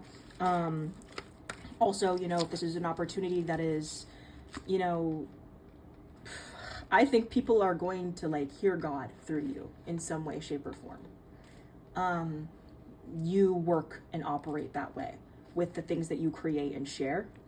You know, so if you're called to be on that stage, take that stage, dude. Like, take the opportunity to be on that stage. That's, like, if nothing else, that's like such a reoccurring theme in this reading. We do not become free by refusing to acknowledge something above us, but by respecting something above us. So these all could be meaningful for you. These are all very spiritual. Not all of the poems and stuff in this are spiritual or about God, but most of these happen to be. So, you know, acknowledge the guides that you work with, acknowledge spirit, acknowledge God in your work, and you will be greatly rewarded no matter what you do. Okay, let's get a wish. Let's get a wish for pile 2. Wish time, wish time, wish time. Oh, it's upside down. Wish time, wish time, wish time. Okay, we have donkey, 44. If you hear a donkey bray, make a wish. If it brays 3 times, it will help your wish come true. That was not a donkey. Hee-haw. That was a sheep or a goat. Bleh. Okay. Earring. If you lose an earring, make a wish on the remaining one.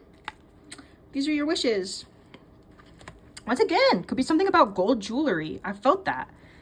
Maybe you're being called to wear more jewelry. Adorn yourself. And there's some kind of like jewel or like amulet or a locket or something that you have, some kind of jewelry that you have. Could be from like a maternal figure. If you're more masculine, maybe it's hard for you to like wear jewelry, or you just don't do it often. Maybe you have some internalized stuff. If not, you know, take what resonates. Don't take that. But you could be called to wear some kind of jewelry. Clear your throat chakra. I've coughed a couple times during this reading. I do have a little bit of a chronic cough, and I do apologize for my hacking, but I've coughed significantly more in pile 2 than I did in pile 1. So, you know, and also there was this element of like something you need to say. So, it was 38 on the clock when I said that. So, if 38 is significant for you, donkeys could be significant for you. The number 3, 44. Yeah, I think that's your reading, pile 2. I really hope that this was helpful for you.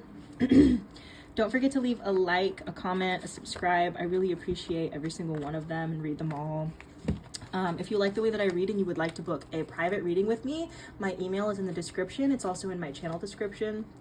I look forward to hearing from any of you, even if you just want to reach out and talk about the reading. Yeah, that's perfectly fine. Much love. I hope you have an absolutely amazing day. Thank you so much for being here and tapping into the reading. God bless you.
Hello, hello, hello, pile 3.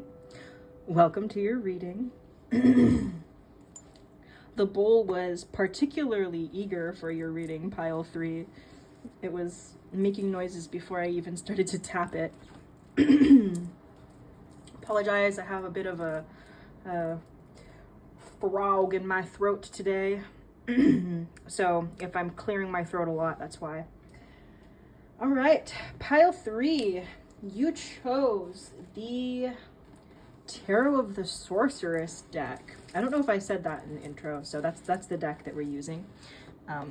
Beautiful deck, absolutely stunning. All right. You also have, I believe this is aventurine and 2 clear quartz pieces that I'm going to put here.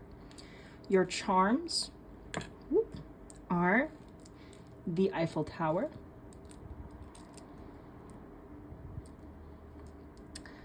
the crown,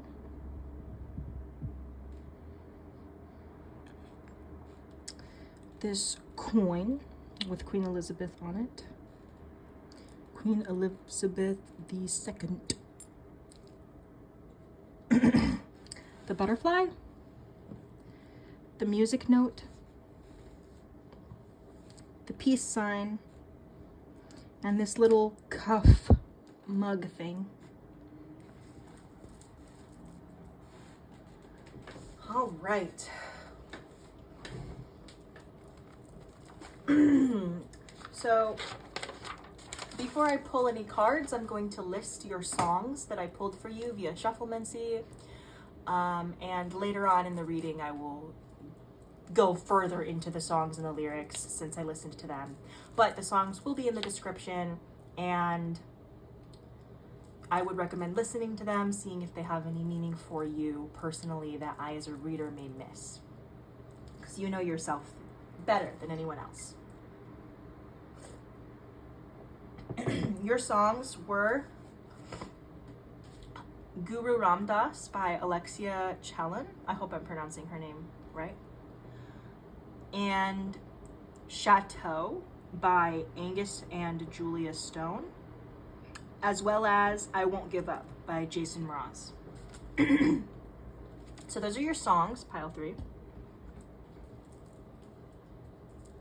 And these are all your charms. They may mean something for you. They may mean something about where you live. I mean, I do notice both the Eiffel Tower and the crown, so you may live in, also there's a lot of like European energy here with these charms, so you could be European. That could tell you something. You could be in a transformative state with this little butterfly. You could be very musical, something about music. I'm feeling a lot of Apollo energy from your reading, so you could work with Apollo, or just, you know, music is a very significant part of your life or practice. There's also an element of peace here, and also protection. All right, let's get right into your reading, pile 3.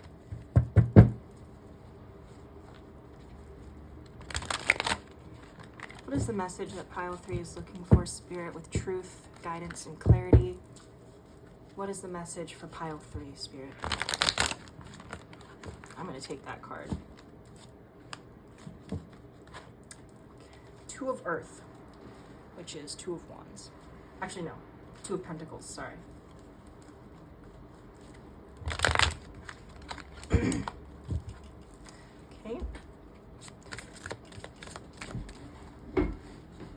Does pile 3 need to hear, Spirit? Ooh.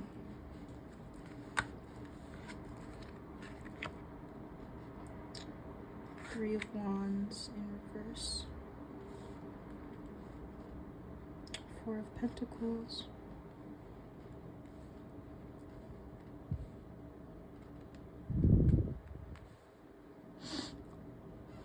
The Emperor. Very powerful energy, pile 3. You have an authority, pile 3. Yeah, you're an old soul. There's like a very old energy that I'm feeling here from you. some sort of dignity that's there, authority, gifted authority, divine authority, like spiritual. King of Wands in reverse. Justice. Heard righting the injustices in the world. Both writing with an R and with a W. So you could be an author or a poet or something like that. And the 5 of fire. Okay. Also the King of Swords on the bottom of the deck.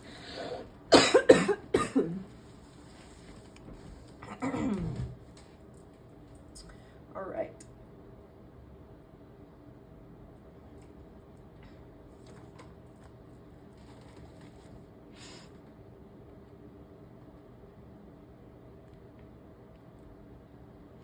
I feel like pile 3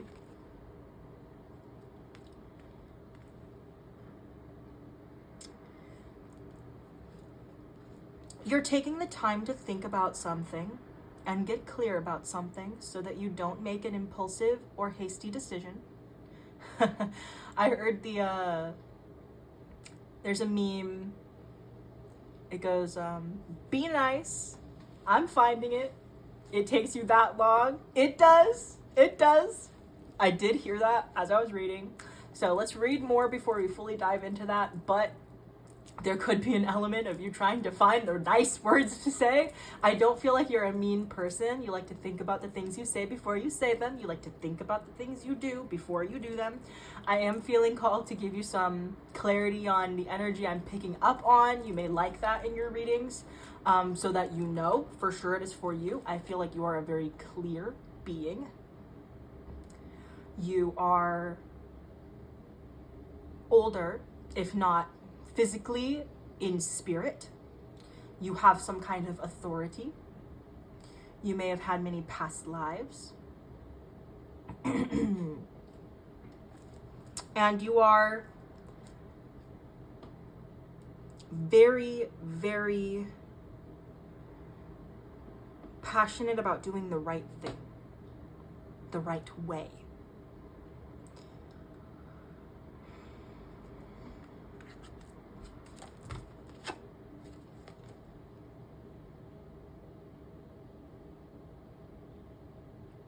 You don't want to be impulsive. Yeah, you don't want to be impulsive. There's something you want to say or do, but you want to make sure it's the right decision before you say or do it. So you're sitting on it. You're still crafting something. You're still thinking on it. You're still reflecting over it, turning it over in your mind, but you're sitting on it. You don't want to do it yet.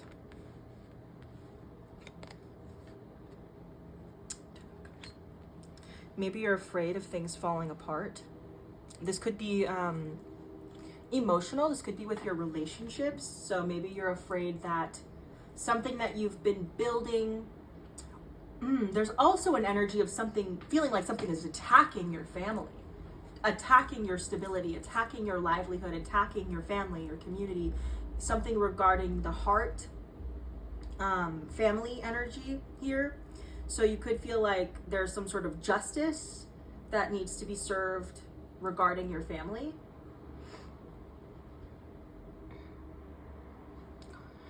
With the 5 of fire here, it could have been, there could have been some sort of conflict.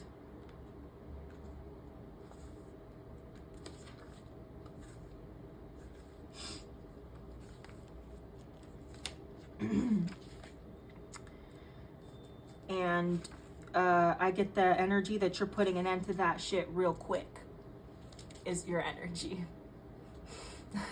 Like you don't tolerate people not treating your family well, is how I feel. For you, pile 3.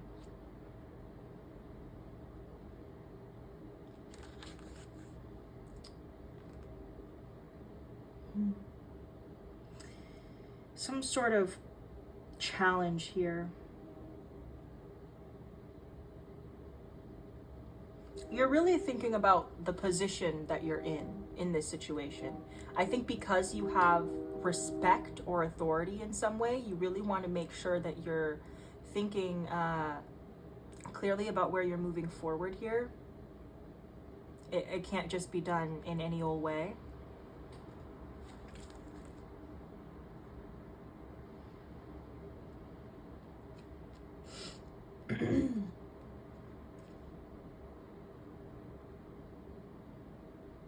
And you want to preserve something. Like,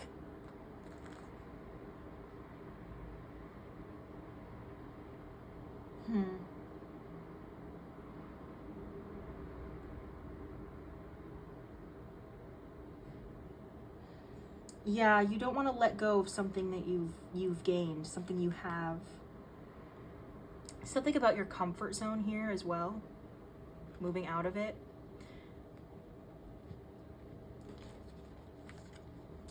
This 10 of water in reverse is interesting.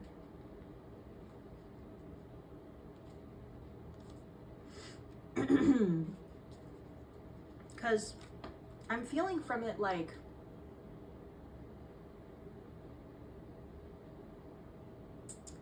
it feels like loss, but it's almost an anticipation of loss rather than a loss that has already occurred. Maybe you're afraid of that, like, if say you have something to say, maybe you're afraid if you say it that everything's going to fall apart in some way. You're going to lose your family or something, or your community or your friends, or something that you've built that you want to preserve.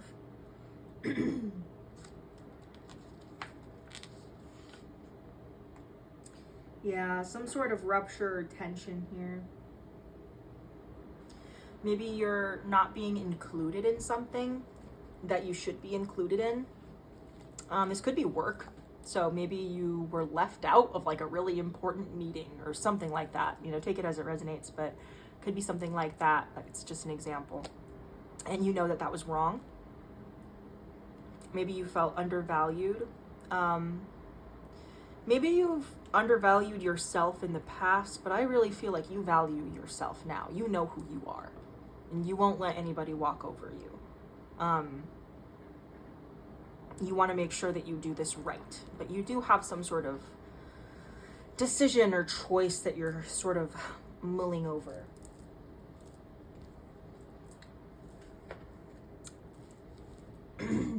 Meditating on it, figuring it out.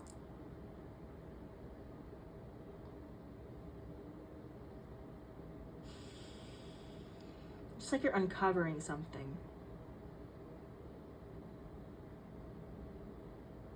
You're a very old soul. You have some sort of, you have something to give the world. Pile 3. Let's get a little bit more information. I'm going to pull from my Mystic Sisters Oracle deck. What does pile 3 need to hear, Spirit? What is the message for pile 3 that will help with this decision? Okay, I'm going to take these. Ceres and Hecate. That's really funny. Is this... No, it was the last reading. I felt Hecate's energy a little bit in the last reading. Maybe pile 2 called to you a little bit too.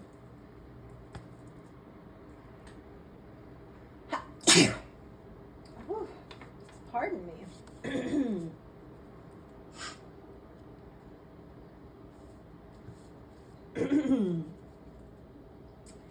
Right.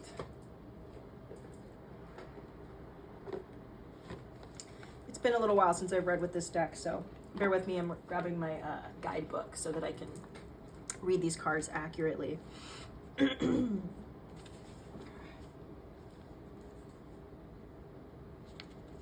You're definitely at a crossroads. I mean, Hecate is a crossroads goddess. Yeah, you're weighing your options very carefully right now, pile 3, and trying to project the likely outcomes accurately before taking action. And I think that that is the right way to go. You're being validated on that. You're right. This is a tricky situation, and you do need to think before you act. I do think that there's an energy of maybe you feel super isolated in this, but there actually is wisdom from the people around you, whether or not they're your guides or friends, trusted friends. I think that you need a full perspective of the situation around you. And I think that you really need to listen because you are powerful. You hold some kind of leadership position. People are oftentimes probably the ones that come to you. Confirmation hiccup. People often come to you for guidance. I feel like now you need to come to others. And because people come to you for guidance, I think that others will be willing to give you guidance.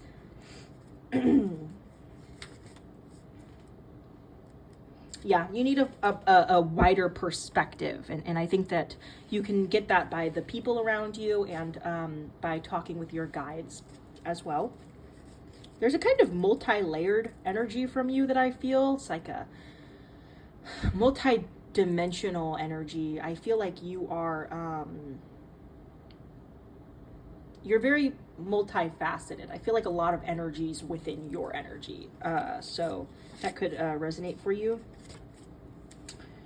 Yeah, this is a transitionary space for you. Going from feeling a little bit lost or wandering to having a more steady and stable life. Necessary.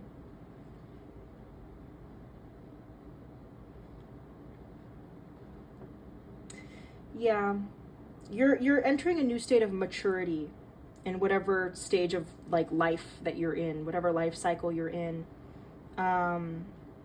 You have this endurance. You're entering a new state of power, of authority. This could be very spiritual for you. You're at a crossroads though in this transitionary space, and you may be remembering who you are. The crow outside just cawed when I said that, so you may be remembering who you are. That comes with responsibility. That comes with 3 cause. You have to really reflect on what it is that you are experiencing. This comes with responsibility, authority. Yeah. Thank you for the confirmation, crows outside. I'm gonna pull one more from this deck. Is that 2? 2 more then. Luna Moth Goddess and Mind Garden.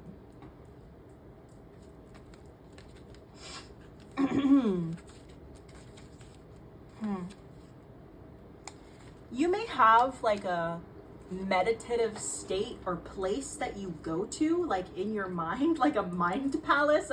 I got like you know how like Sherlock goes to his mind palace in Sherlock. I feel like you have a kind of mind palace yourself. I don't know, I feel like it's different for, you know, each person watching pile 3, but for some of you this may be like a spiritual but physical place, like not on the 3rd dimension but like astrally.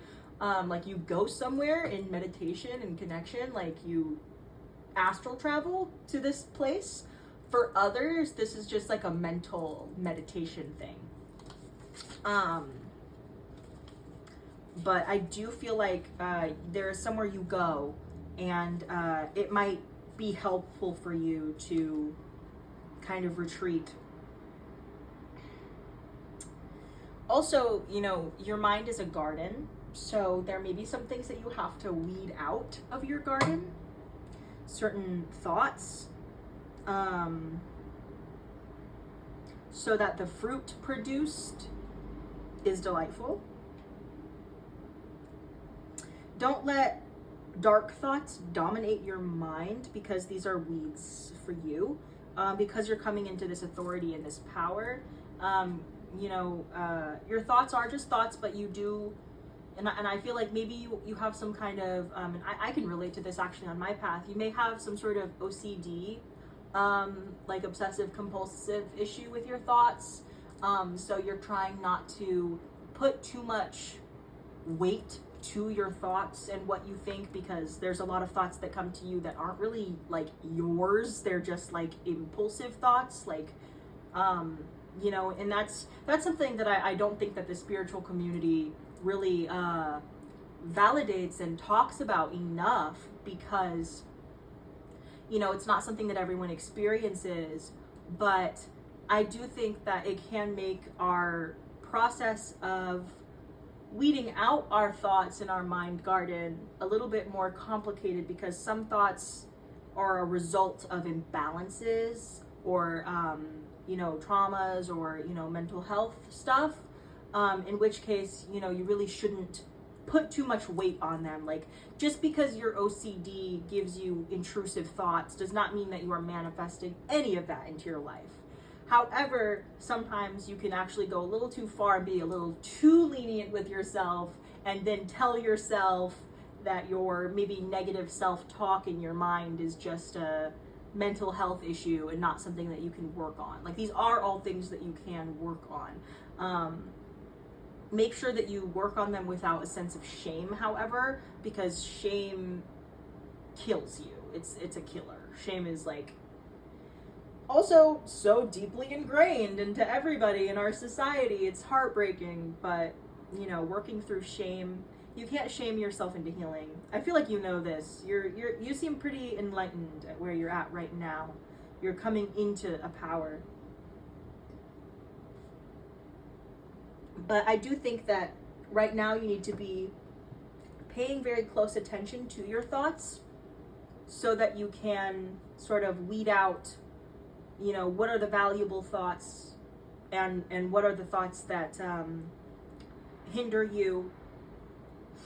All of your thoughts are valuable in some way, but they'll tell you something about you, what you're going through, about your psyche. But I do think that it could just be like levels of awareness about your thoughts, just being mindful about how you're thinking, not necessarily trying to control the way you think, but if you do think a thought that doesn't really align with you for whatever reason, or it feels like not something that you would really say out loud, maybe you need to go deeper into it. For some of you, this could just be like intrusive thoughts, like OCD, like, in which case I wouldn't put too much thought into that thought, like, it's not a resemblance of you. It's just, mental health stuff. And that's a really important discernment to have.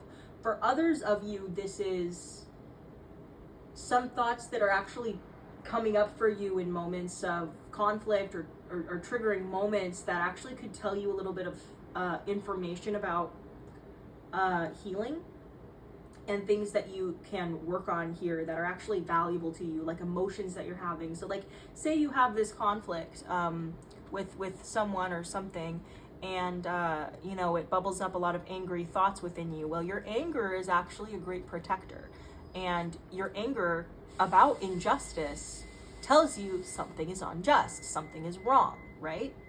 And so you may want to look into your anger and respect and value your anger, rather than pushing your anger away. When you are someone that people come to for any number of things, if you have any kind of leadership role or authority, people are going to want to come to you, and you may struggle with feeling as if you have to maintain a really strict balance with not getting angry or not being angry or not showing certain emotions like anger, despair, or whatever it is that you're feeling. But that can actually hinder you from being a strong leader, because when you are angry about something, it's actually telling you that something's not quite right. So you should listen to that. Now, I'm not saying go and like yell at people, this, but for those of you who may struggle with this, I am saying that like you need to think about what you say, obviously, but I feel like this collective is. I think that you're really thinking about what you're going to say and how you're going to approach this situation. But I do think that if you completely throw away your anger, you're doing yourself and the situation a disservice, because your anger or these other uncomfortable emotions are telling you something. But you are going through a very large and very natural transformation. I think you need to embrace the moment right now. Seek out moments of bliss and meditation. I really think meditation is going to be super helpful for you, pile 3, especially given one of your songs was about Guru Ram Dass. I don't know a lot about Ram Dass, but I do know that one of Ram Dass's teachings was specifically meditation. That is one thing I do know. There's a lot of meditation on God and things such as that. I'm really not that well versed, but that was one of your songs, so you may have a connection to Ram Dass in some way, shape, or form, or just like, you know, read a lot.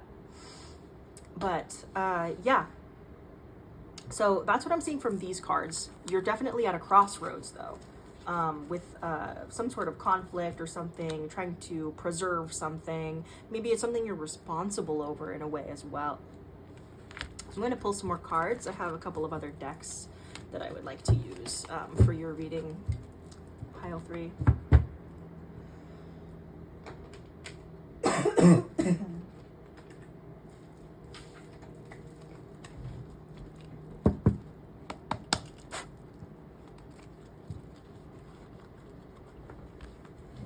Pile 3 need to hear, Spirit.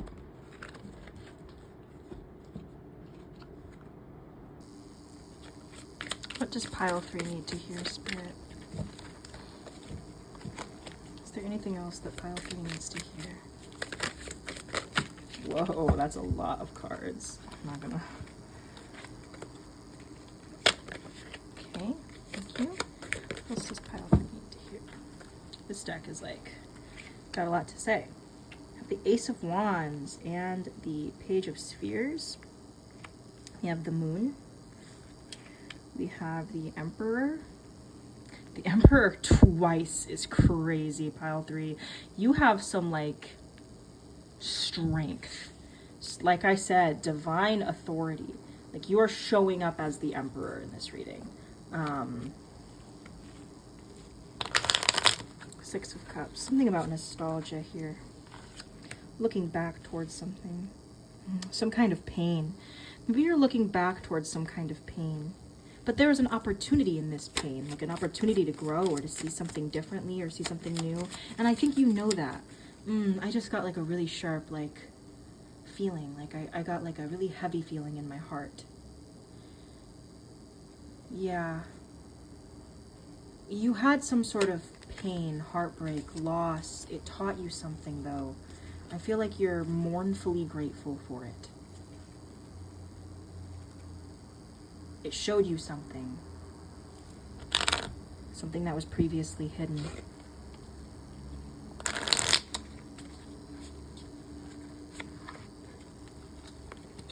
Clarify the Moon. Okay.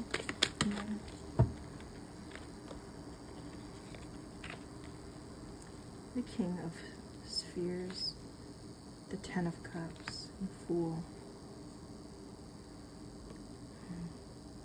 You're jumping into something new. Yeah, you're going through a really intense transformation. And this may directly impact parts of your life, such as family. I'm hearing soul family in particular. So you're getting stable. You're becoming more stable than you were previously. Pile 3. And it's almost through a phase of unknown, isolation, darkness. So you may be coming out of a dark night of the soul kind of energy. Some sort of darkness where you can't really see what's coming next. 3 of Wands. Yeah, looking forward, but you can't see what's coming next. Wheel of Fortune, though. You are being given a crazy... And the Sun. Oh my God. Whew. You are one of Spirit's chosen abundant ones. I will say that much. Talk about, like, spiritual wealth is what you're receiving. The Tower. This does require an ending, though. An upheaval. Yeah. You are transforming. You are going through a very intense transformation. Okay. Forgive me, it will get a little bit loud. I am going to open my window because it is very hot in my apartment. And I live next to a road, so there's going to be traffic. And I do apologize for the extra noise. I will make up for it by talking louder, but it is quite warm and I need the air. I also want to light a little bit of sage because I'm going to cleanse a deck that I use to get more information on the more spiritual and metaphysical side of things, especially when it comes to esoteric information, archival information. I do feel like there's a lot of that energy within your reading.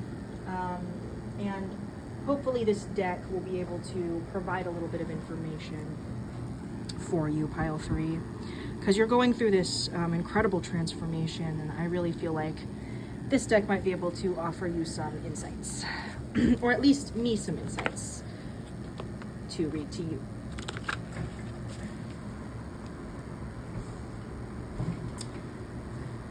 Does Pile 3 need to hear, Spirit?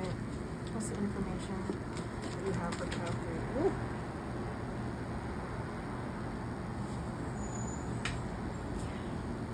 I definitely feel like you're seeing things different, seeing things clearer on your soul journey. We have soul journey as well. We have fight, alternate universe,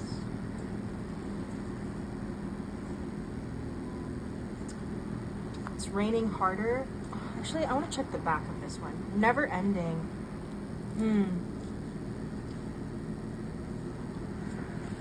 And meditate. You'll receive the answers in stillness. You will receive information and communication.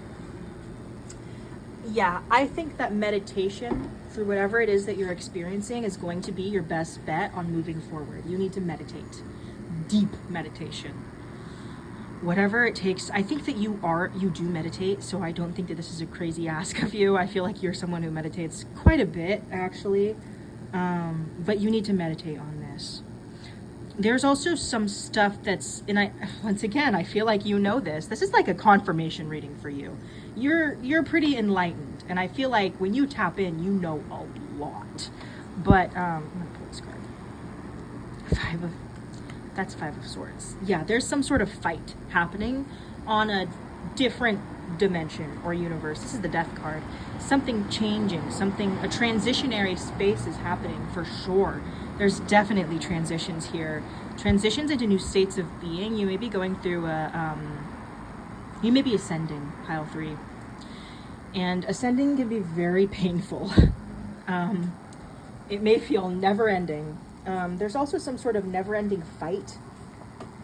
We have soldier, and we must let go of the myth that intimacy is going to be easy.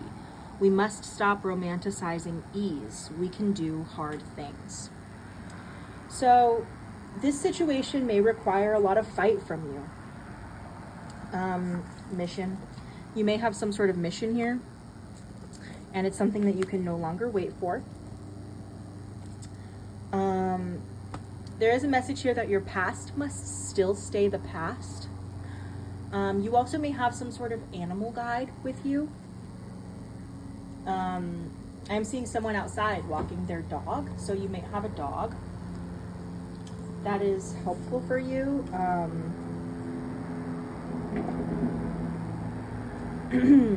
The color blue may be significant for you.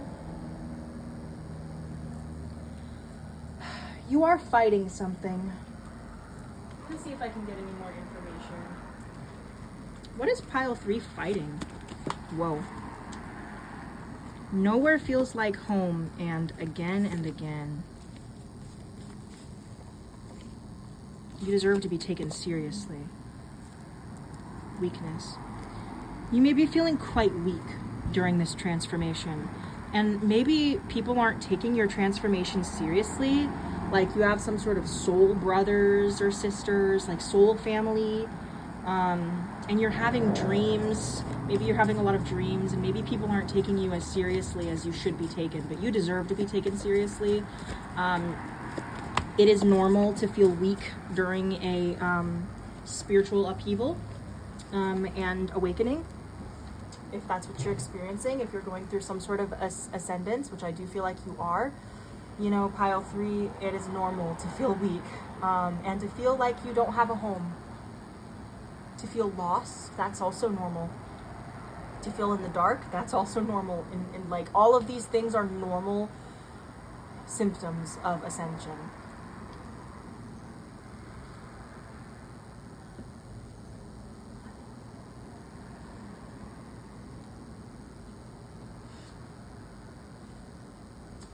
This universe, pile 3, you may be someone who has, you're an old soul. You know this. I feel like I'm talking to a collective that has a lot of past lives. You are aware of these past lives, probably becoming more and more increasingly aware. The reason that you're becoming aware of these past lives, especially if they have to do with other people in your life, is because you need to take inventory. And by take inventory, I mean understand the travel that it's taken for you to get here, the journey that you've been on, how much you've grown through this journey, the story of your soul, and also how this affects the relationships that are in your life. Because trauma from lives before this one can affect us still. Now, also, spirituality is a vast and complicated thing, and, you know, this is a kind of strange message, but if it's for you, hopefully it'll land, and I think you'll be on the same wavelength. If you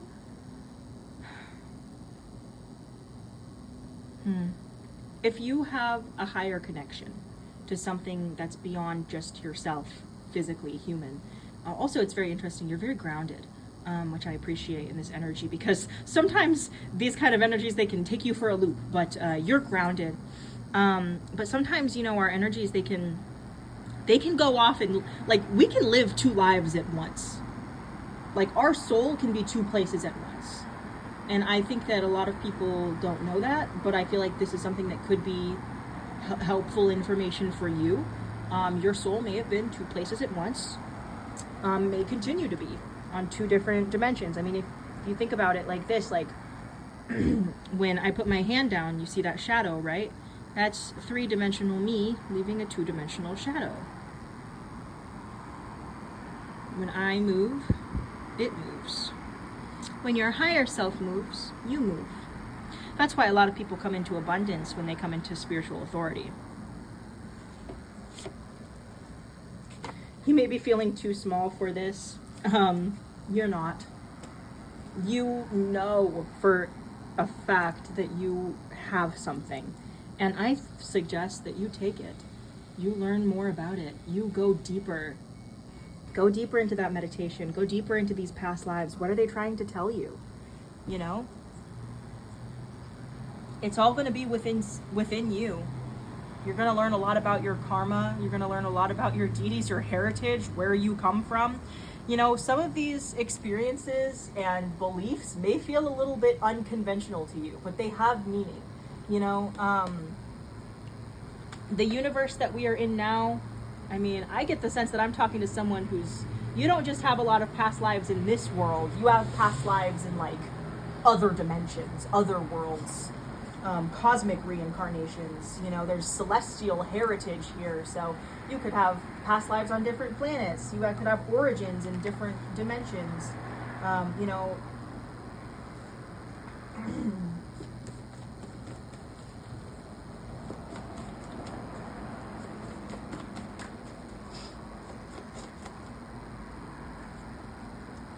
So, yeah, you're sort of understanding these alternate versions of yourself.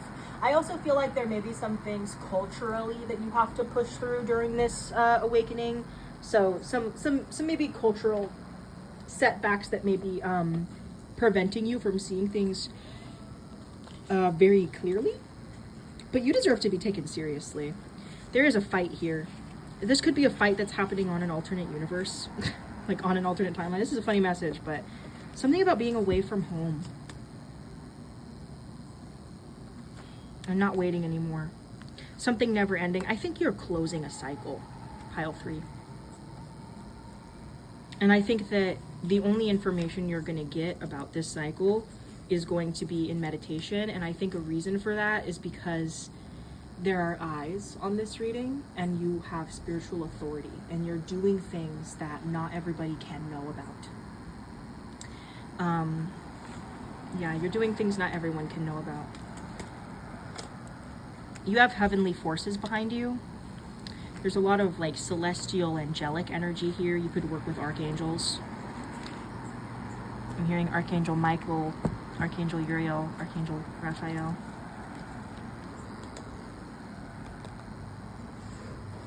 I'm going to pull from this Iris deck. What does pile 3 need to hear, Spirit? Ooh, I'll take those 2 cards. My goodness. Just jumped out. I have 21. Rainbow Transference. And 30. Smother. Can we clarify rainbow transference, please?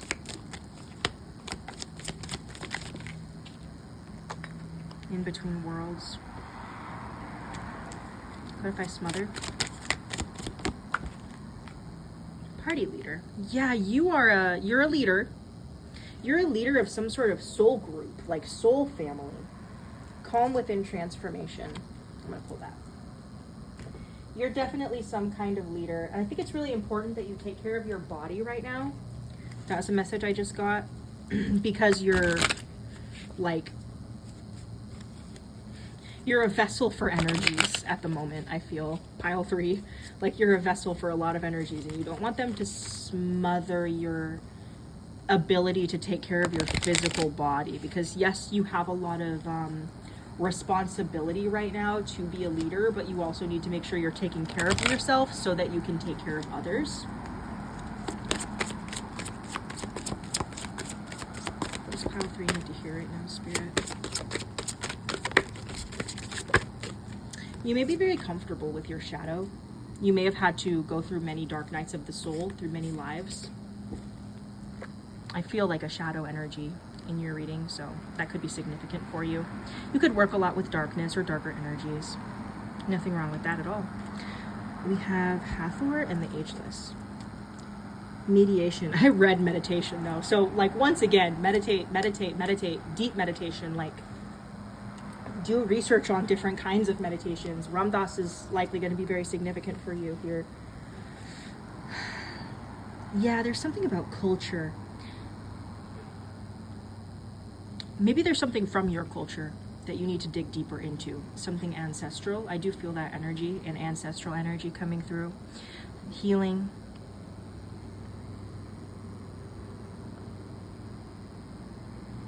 I think you're supposed to be a light in the darkness.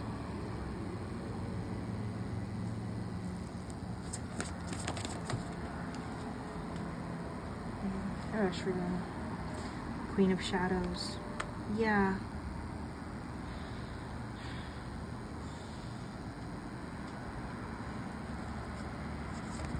King of Shadows.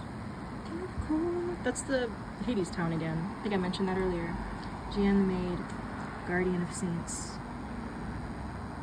I think you're trying to have a lot of humility here. And I think that's because you don't want to be disillusioned. You don't want to be led astray, because you know when you start getting into like other dimensions and all this stuff, you know, you got to be careful with your brain, careful with your mind, and you know, you want to be honest and you don't want to go into anything blindly without knowing.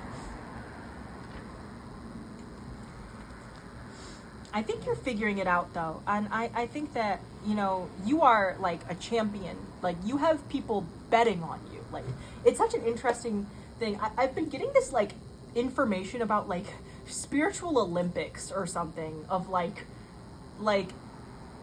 in everybody's personal life, like it's almost like a competition of who gets what powers right now, like who gets what connections and magical powers, and more than that, who deserves to be in the lives of those with these divinely ordained gifts.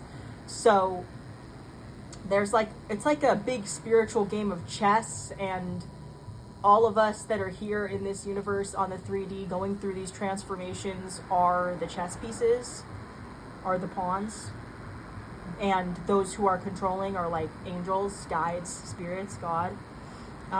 So be in communication with your spirit guides. You know, seek further harmony and healing for yourself, because that's why a lot of this information is coming up. That's why this conflict came up. It was to give you an opportunity to heal something within you, and maybe even within your soul family. Because I feel like you're a leader for your soul family. You have some sort of authority here, and there's information that's happening in other states of consciousness, between worlds. And I think that, you know, you're also this kind of catalyst between the dark and the light, where you understand the dark. You understand the dark and you understand the light very well. And you can use that to your advantage, because of where you've been, because of who you are, you know. And I think that you're maintaining, honestly, an impressive level of calm during this transformation. This can smother people, like this can like drive people crazy, but you know that you have a responsibility, and so you're taking it like a champ. I was just looking at my little rock that says, you rock. And you do. You do rock. 19, Lionheart.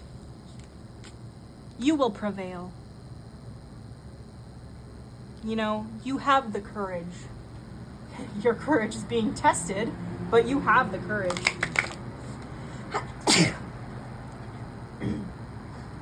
You have the divinity, the courage, the authority given to you by God.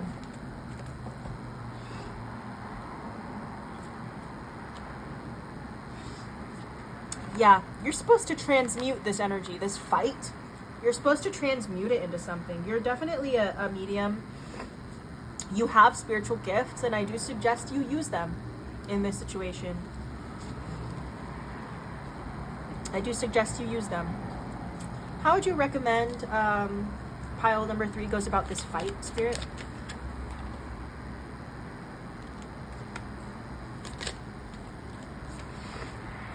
Seven of Cups, 2 of Wands. It's really up to you. You have many choices. There's no one right way. You know, be communicative, follow your intuition and your spirit and the way that you go about things. The star, clarity. You have so much information on it, and these meditations are going to give you more information. Information about your past life will be significant here. There's a specific past life, and I think you know which one I'm talking about. So you will get more clarity on it, and keep hope. I know it can be hard to keep hope. I know you may feel hopeless, but hopelessness won't serve you here. You need to keep hope. People are relying on you to keep hope. They need to see you hopeful. And also, there's no one right way to go about this. That's why you need to go into meditation. I got a similar message in pile 2, where, you know, there was no this or that. I said, in pile 2, I said the same thing, but I said, you know, there are times when we can give you straightforward information as readers, and then there are times where we cannot.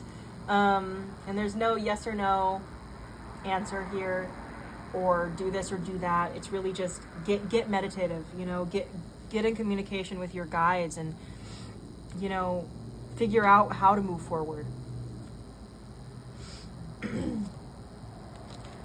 Also remember, just because you can doesn't mean you should. So be aware of your situations and the outcomes and the impacts that they have on other people. You know, because we do have the Magician in the reverse that popped out.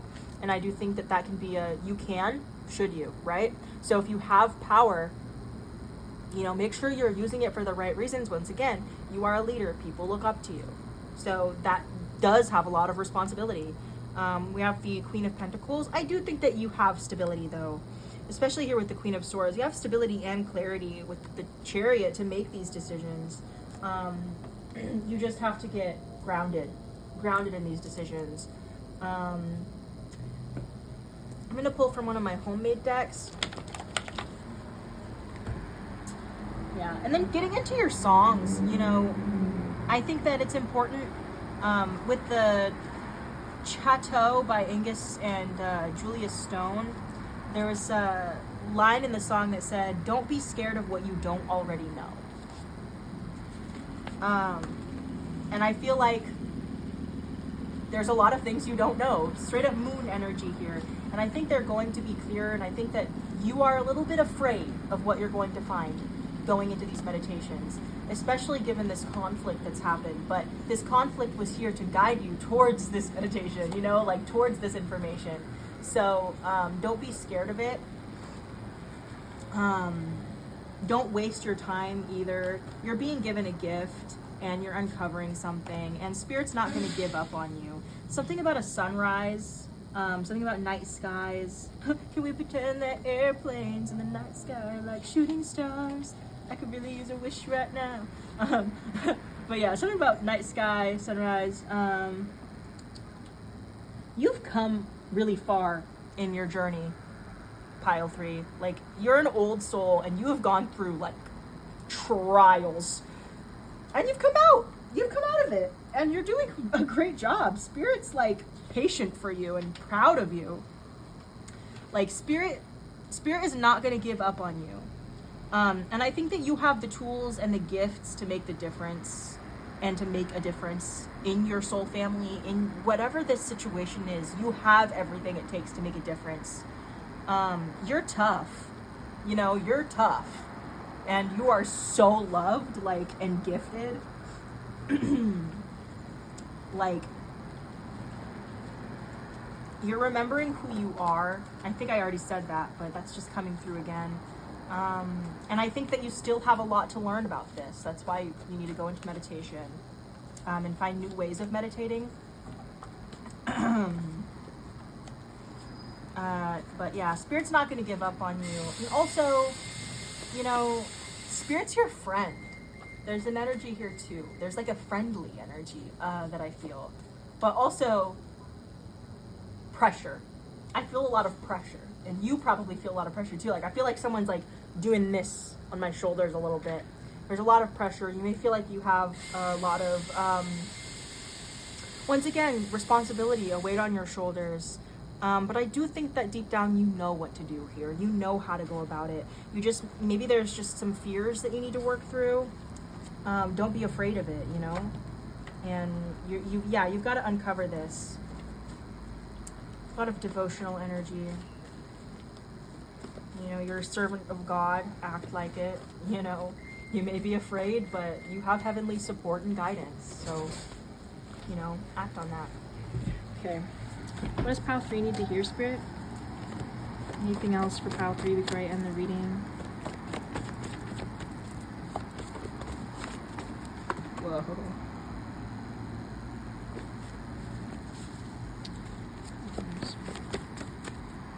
Okay, I think that's it, honestly.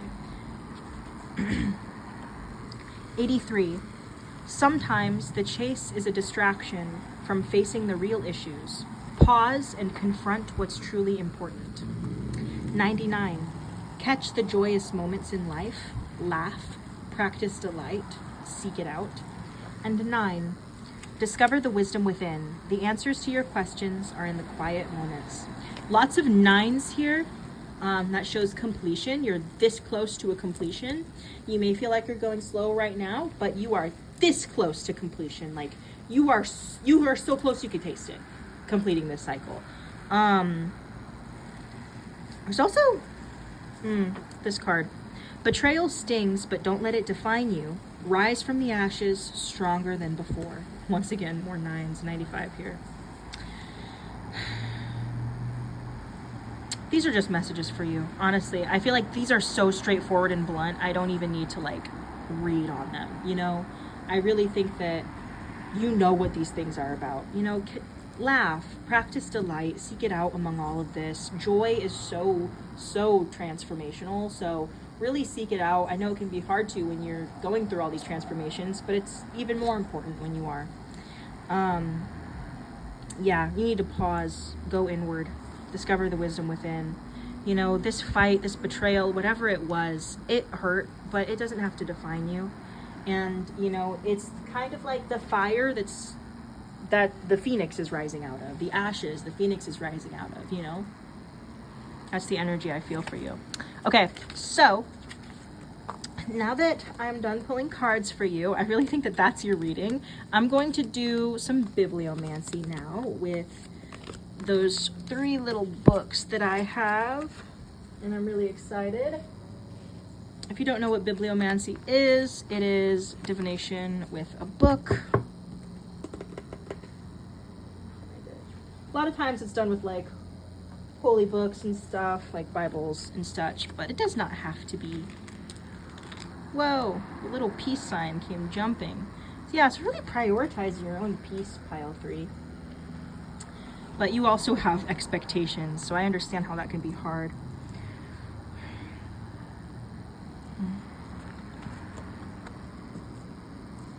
Also, with this shadow energy that you're dealing with, I sense that it's hard because they're also soul family, but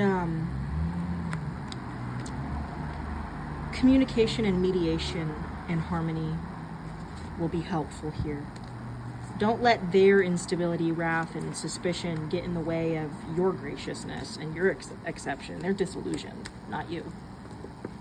You know, I don't think that you harbor anything towards this person if this is a person in your life, but that was an energy I picked up on. I'm not going to completely ignore it. I do want to touch on it a little bit. That is a confirmation for someone. And, you know, I know you probably wanted to hear more about them in this reading, for some of you, but I think that answer will once again be within your meditation.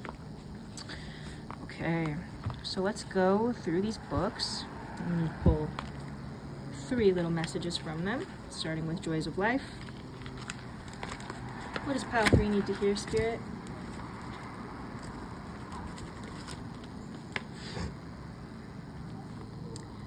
To be for one day entirely at leisure is to be for one day an immortal.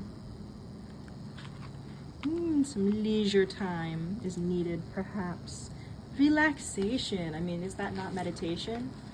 Do you not become immortal during meditation?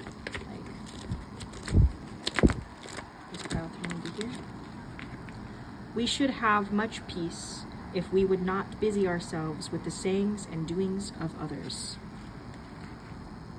So maybe now is not a time to focus on the gossip of others right now. Although it is important to get their opinions. Don't busy ourselves with others' mistakes. Go inward, you know? Okay, what does pile 3 need to hear?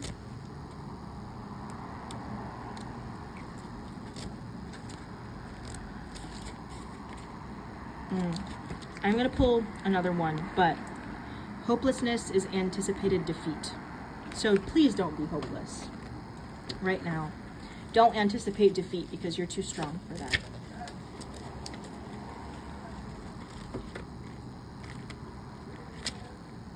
Love your calling with passion. It is the meaning of your life. Okay, and let's pull one from the wish book. Starting here. Horse. If you see a white horse, make a wish, then look around for a red-haired woman. If you see one, your wish will come true. If you see a white horse and don't cross your fingers or stamp your foot once, then make a wish, you'll have bad luck. If you see a black horse, shake your fist at it 3 times while making a wish. If the horse looks at you, there's a better chance of the wish coming true. If you see a gray horse, spit first, then make a wish. So there could be something about horses that's significant for you. Black horses, white horses, gray horses, red hair. Horseshoe. When you hang a horseshoe on a wall, make a wish for good luck. Hanging it with the ends pointing up captures and holds good luck. Hanging it with the ends pointing down allows the luck to blow freely. The numbers on these are 55, 56, and 57. So it could be something about horses or horseshoes that's relevant to you. But these are your messages, pile number 3, and that is your reading. I hope you have an absolutely blessed day. I hope that this was a helpful reading for you. If you enjoy the way that I read, please leave a like or a comment or a subscribe. I really appreciate everything I get. This is a new channel, so if you want to support me, that really is the best way. Sharing, commenting, subscribing. If you would like to book a personal reading with me, my email is in the description, both in this video and in my channel description. Also, your songs will be in the description as well. I wish you an absolutely blessed and beautiful day, pile 3. Thank you so much for tapping into my reading. And I'll close the energy and end the video with a sound bath.